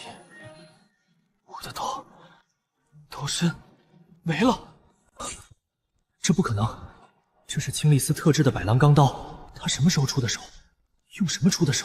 我居然什么都没看到。老大的刀断了，他动了吗？谁看见他动了？只要我稍有异动，引起他一丝误会，今晚我们所有人都要交代在这里。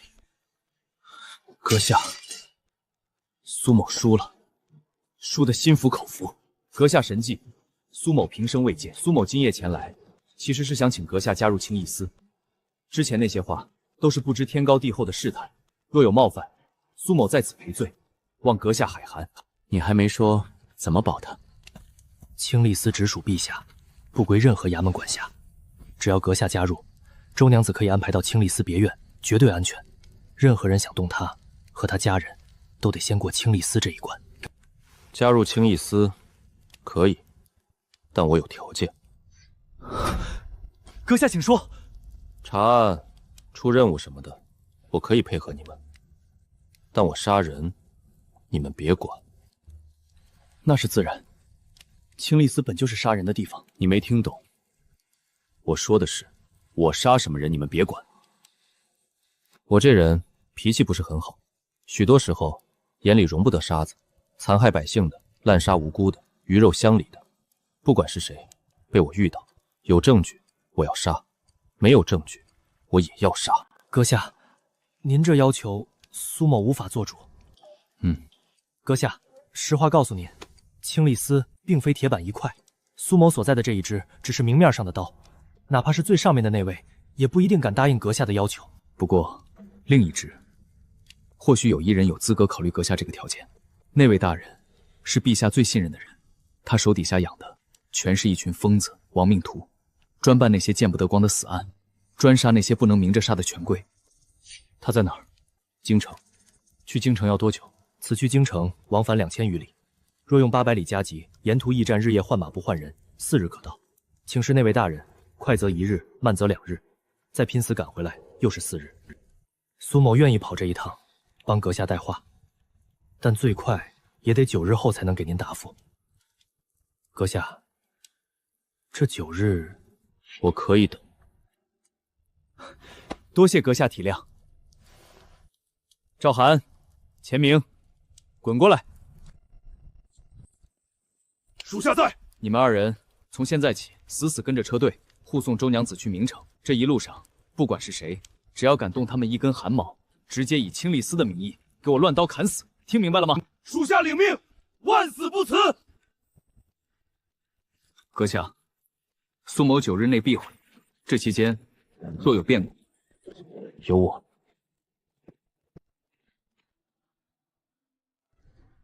走吧。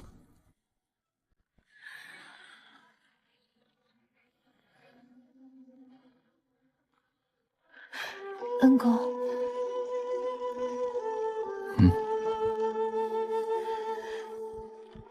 您答应了他们是吗？恩公，您已经为我做的足够多了，要不您拒绝他们吧？为何？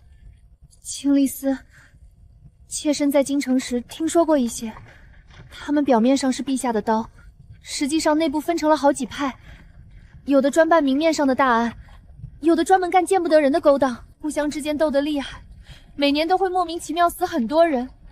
您这样的人，一旦进去，那些势力肯定会想尽办法拉拢您、利用您。您若是拒绝，他们又会忌惮您，想除掉您。那里面的水，比云城、比边军都深得多。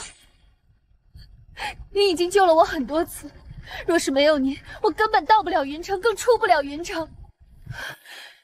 妾身不是不知好歹的人，夫君的事是我自己要查的，娘家的处境是我自己连累的，所有的后果都应该由妾身自己承担。恩公，算我求您，不要因为妾身卷入那些可怕的争斗里，好吗？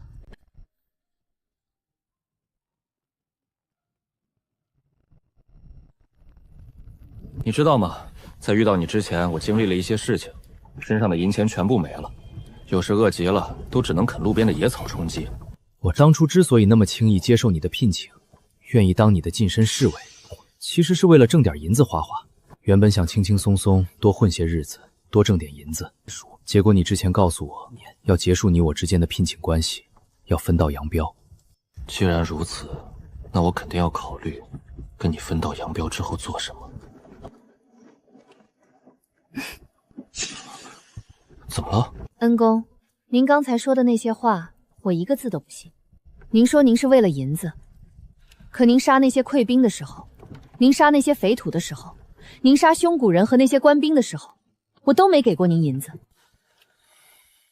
您说您是要找份差事，可您这样的人想找差事哪里去不得，偏要去清丽司那种龙潭虎穴。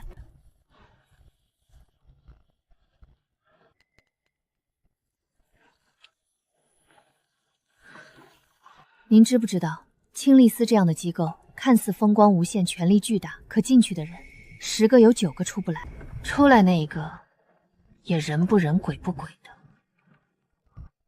除了对权力极度渴望，又或者身负血海深仇的，一般情况下，鲜有人愿意主动加入青丽丝。恩公，您心里想什么，妾身都知道。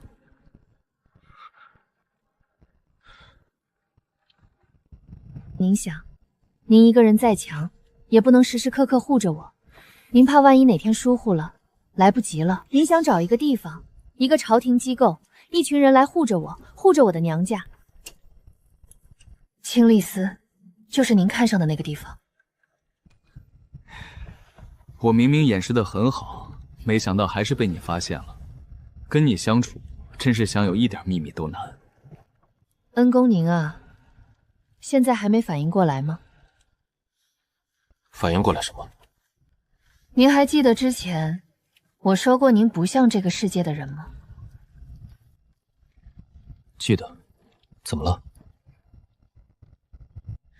您难道没发现，您的为人处事与这个世界格格不入吗？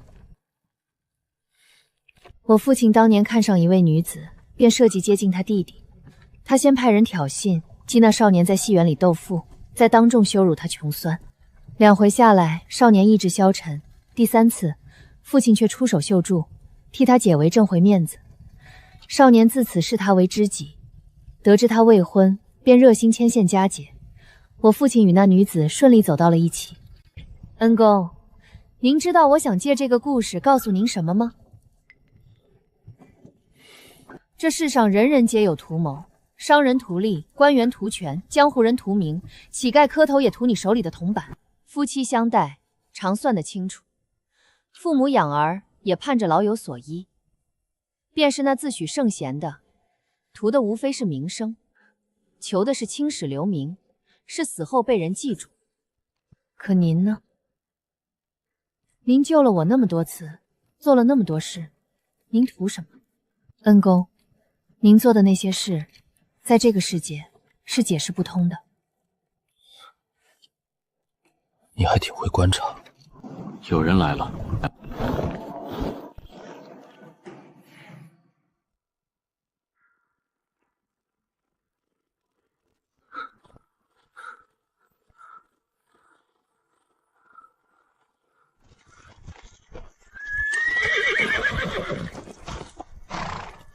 阁下，刑部的人来了。我们刚走出数里，就遇上了他们。刑部侍郎薛清的人，带队的是个郎中，姓秦名震，是个出了名的黑刀子，带了20几个高手。他们是来拿周娘子的，我拦了，没拦住。所以你跑回来报信？不回来不行，阁下，刑部不比我们清一司，他们有正规的缉捕文书，有名正言顺的理由。我们清一司虽然不归他们管，但明面上也不能硬拦。可那姓秦的今晚铁了心要拿人，油盐不进。以我对他们的了解，他们多半已经在背后与云城同事等人达成了什么不可告人的密谋勾当，不然他堂堂一个刑部郎中，根本无需如此大费周折。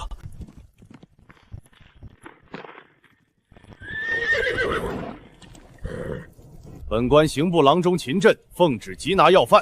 周审事，你的事杀了，束手就擒，乖乖跟我回去，可免皮肉之苦。否则，哼！至于你们这些不知死活的杂碎，全部拿下！胆敢反抗者，就地格杀，一个不留。苏千户，那个领头的有没有滥杀无忌？有没有干过那些残害人的勾当？秦震此人为刑部侍郎薛清心腹，明的暗的办过不少案子。若以阁下的标准，他手上确实沾过许多无辜者的血。据我所知，有铁证的就有好几桩冤案假案是他亲手办的，有人家破人亡，有人屈死狱中。那些告状的喊冤的都被他压下去了，一些企图告御状的直接被灭了口。他背后那一脉，本就是替某些达官显贵擦屁股的，干净不了。这些年，我们没少跟他们发生冲突。那些手下呢？跟着秦震的能有几个干净的？就算手上没人命，也绝对脱不了干系，甚至比直接杀人更加肮脏和恶劣，比如奸淫、贩卖人口什么的。不知死活的东西，这时候还在问东问西，真把自己当回事儿了。不过，那寡妇确实长得水灵。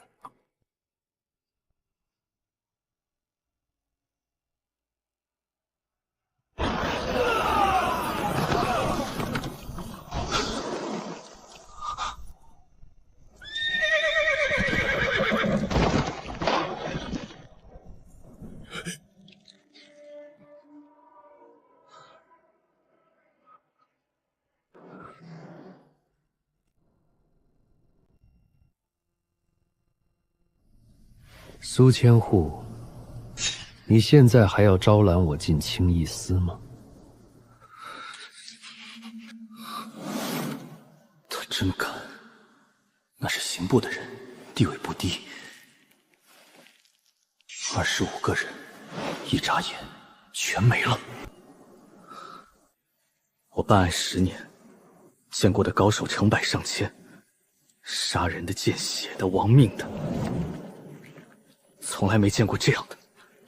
咱们这一行干久了，就2条路，要么死在刀下，要么死在岸上，没有第3条路。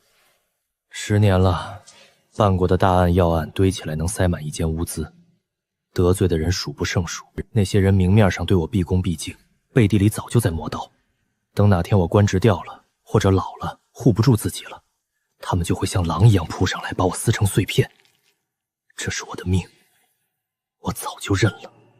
为陛下效力以来，见过太多人，有的比他强，有的官比他大，有的笑面虎，有的城府深。他从来没想过要毫无保留地追随谁，可眼前这个人却有够资格让机遇一闪一切，老子赌了。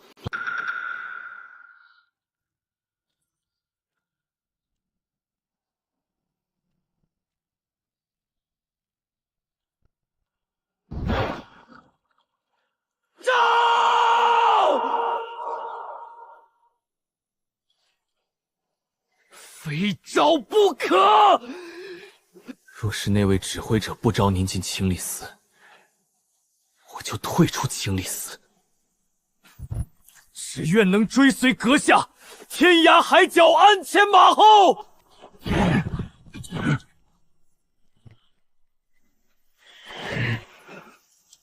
我等愿追随阁下，天涯海角，鞍前马后。子君也愿追随恩公，天涯海角，鞍前马后。此子倒是会借东风。清历司吧，连地方官见了都绕道走的清历司，就这么跪了。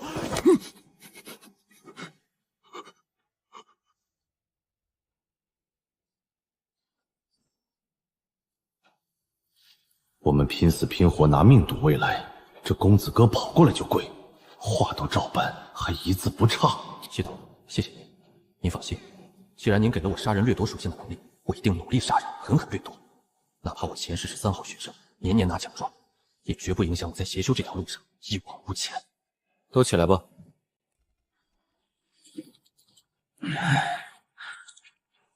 对了，我姓曹，从今以后，人前你们叫我曹大人或者大人，私下里叫我曹炳或者老板。这是什么称呼？是老板，是老板，是老板。关于此事，你们暂时不用担心。正常情况，若是处理得好，不留下特别重要的证据，即使事后被人查出什么也不打紧。只要没有铁证，他们就不会硬来。当然，他们要是硬来，我也欢迎。毕竟人总有碰钉子的时候。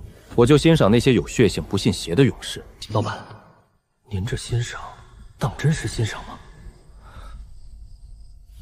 老板，这件事交给我们吧，我们擅长处理这种现场。赵涵签名，把尸体搬到那边林子里去。先搜干净他们身上的腰牌文书，能证明身份的东西，一件别留。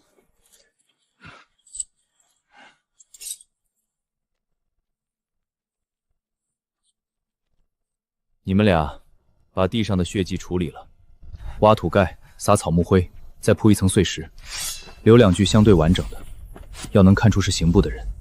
另外，他们身上的伤要重新处理过，莫让仵作看出太多端倪。死的2个，就改头换面，留在您身边，听候差遣。这个说法糊弄一时足矣，我们只需拖延时间，时间一久，即便对方生疑，也再难寻到实证。这一点我有十足把握。不错，够老练。老板您过奖了。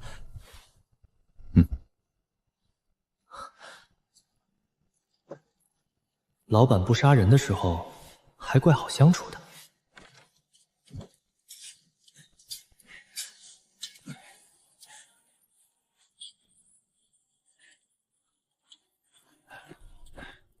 薛虎、王丽，夫人有何吩咐？带人去帮忙，抬尸体、挖坑、运石头，一切听他们指挥。是。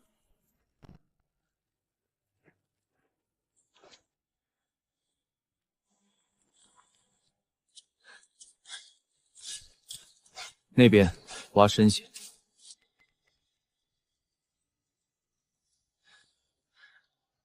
丫头，爹选对了。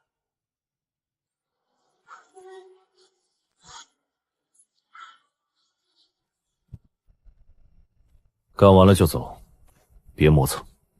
是，老板。都快点！老板说了，干完就走。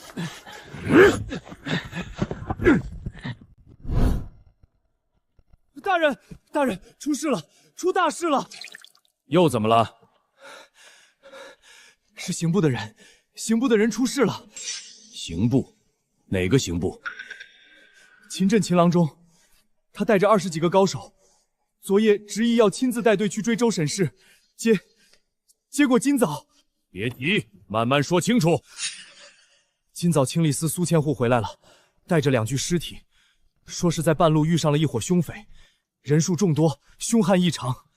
他们听见喊杀声赶过去的时候，刑部的人已经死得差不多了。苏千户带着人冲进去想救，结果自己也折了2个百户，只来得及抢回2具尸体，全死了。刑部20几个人全死了。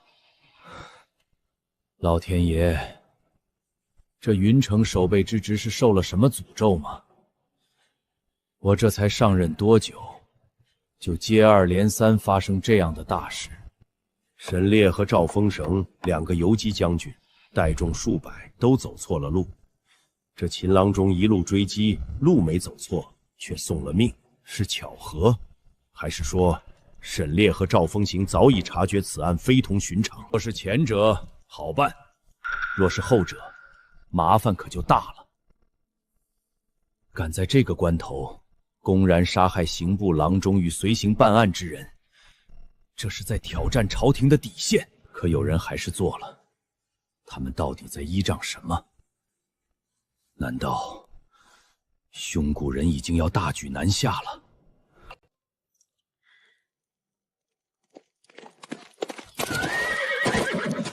将军，出大事了！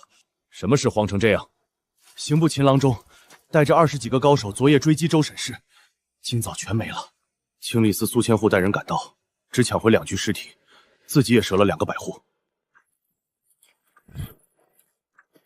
清吏司那边伤的那3个情况严不严重？苏千户本人身上挨了一刀，可能躲避及时，不算严重，但其中1个百户手臂上的伤，据说深可见骨。带回来的2具刑部尸体呢？什么状况？听说死得可惨，头都被砍了，身上全是伤口，有斧子砍的，有长枪捅的，还有刀剑和剑矢的，乱七八糟。头都被砍了，身上还少非有凑长枪、刀剑、剑矢的伤。你说，什么样的凶匪能带这么多种兵器？属下觉得，最有可能是溃兵假装的凶匪，而且不止1股，应该是多股溃兵聚集在一起，为了作案特意抱团的。元丰，这种推测你自己信吗？不信。不，你信。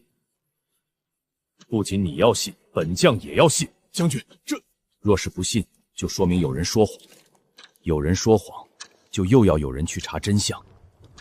元丰，告诉我，你想去查真相吗？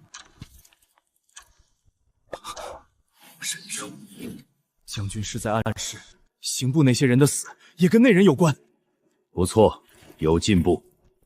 去忙你的事吧。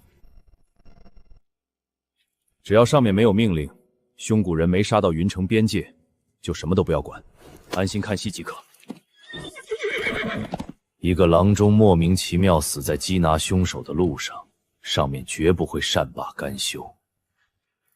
这一次，我倒要看看你是否真的强到连朝廷都丝毫不在意。将军，出事了！什么事？刑部秦郎中昨夜带20几人追击周审事，今早清吏司苏千户带回2具尸体，说是遇上凶匪，刑部的人全折了，清吏司也死了2个百户。清吏司死了2个百户，哪2个？赵涵和钱明。你确定刑部那20几个人，包括郎中秦震，都死了？清吏司的苏千户确实带回来2具尸体，经过辨认，已经确定是刑部的人，但其他人的尸体并未发现。苏千户现在在哪里？他已经连夜赶回京城上报去了，说咱们云城这边问题大得很，什么肥土当道、溃兵成群、流民遍地之类的。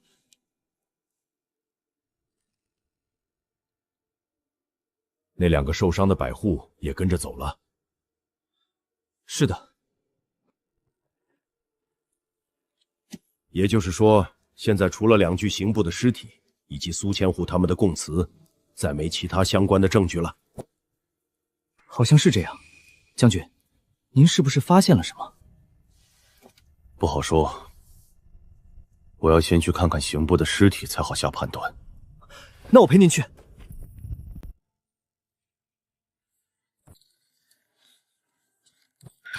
出事了！又出什么事了？刑部那20几个人全死了，全死了。清吏司也死了2个百户。是，据说叫赵涵和钱明。经此一事，苏千户带着2个受伤的百户连夜回京城了，说是上报，其实是去搬援兵。秦震，刑部侍郎薛清的心腹，办事狠辣，从不手软。这次来云城，表面上查虞山村的事，实际上是想借机往这边插一脚。我本来还担心他会查到些什么，借机发难，现在好了，全死了。按理我该高兴，可为什么一点都高兴不起来？虞山村的事，到底为何会出问题？每一个细节，我复盘了一遍又遍，可无论怎么想，都找不到原因。多事之秋啊！25个人，一个都没回来。秦震死了，清吏司的苏沫带着人赶过去，只抢回2具尸体，自己也折了2个百户。虞山村，青壮被调，村子被屠。云城320多个精锐一夜之间全死了，凶谷人也死了20多个，一个寡妇和她的护卫却活着。清吏司的人说是凶匪干的，抢回来的2具尸体，头都被砍了，上面斧伤、枪伤、剑伤皆有。你们怎么看？一具尸体上能有这么多种伤，说明敌人必然众多，而且所用兵器繁杂，不像正规军。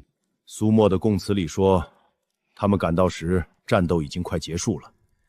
现场火光冲天，人影绰绰，至少有上百人。你们说，清吏司的人有没有可能撒了谎？如今虽是乱世，北边仗也打得近，可溃兵逃卒，眼力劲儿总该有几分。秦郎中去拿人时，必定穿着刑部官服。那些人不管对刑部有何不满，只要认得那身衣裳，按理都不该下杀手。单说这杀人的由头，怎么都说不通。据说秦郎中是趁夜追击，会不会当晚天黑雾大，凶手第一时间没认出来，等动了手见了血，秦郎中那脾气肯定不善罢甘休，双方针锋相对，冲突彻底爆发，凶手干脆一不做二不休，把人全灭了口。这样也能解释为何带回来的2具尸体伤口那么乱，头还被砍了。打斗留下的和不想让人认出来都对得上。诸位说的都有道理，但却忽略了一个极其隐要的点。刑部与清吏司向来不对付，若换作我是苏千户，别说拼死救人，能不趁机下黑手就不错了。可云城传来的情报，偏偏是青丽丝拼死抢回2具尸体。大人，您觉得是青丽丝突然转了性，还是此事另有隐情？虞山村案，这2日我一直在跟进，整合大量信息后，我发现一个极古怪的地方。虞山村案发后，所知活口只有1伙人，好巧不巧，刚好是秦郎中去缉拿的那伙人。据我所知，在他前去缉拿之前，其实已经去过2拨人了。东营沈烈带300骑兵，西营赵神逢带500骑兵，结果呢，谁都没拿回来。他们的理由出奇一致：夜黑风高，岔路太多，追错了方向。周审事若是侥幸逃过1次，我信；逃过2次、3次，还让2拨人都追错方向，这就不是运气了。最开始我也盯着他叔父云城同志，他身上确实有问题，可这几天他一直闭门不出，一举一动都被盯着。如果咱刑部的人没出事，我或许会继续查下去，不会过度在意周审事。他毕竟只是一个妇道之家，但我们的人出事了，我忽然意识到，周审事才是关键。只是，我有一个极大的困惑，至今想不明白。说，周审事若是侥幸逃过1次，我信；逃过2次、3次，还让2拨人都追错方向，这就不是运气了。虞山村的凶手究竟是怎么做到屠戮300余精锐，并且无一活口、无一逃离的？尤其是那具特殊的尸体，他们是被石头杀死的，有的被射穿了胸膛，有的被射穿了脑袋，甚至在不同方向。还有一个胸骨人，也是被石头杀死的。仵作说，他们死亡的时间相差极短。若是同一个凶手，骑着最快的马，也不可能在那么短时间内，隔着那么远的距离，同时击杀2拨人。所以大人，我困惑的是，凶手究竟是一个人，还是一群人，亦或者不是人？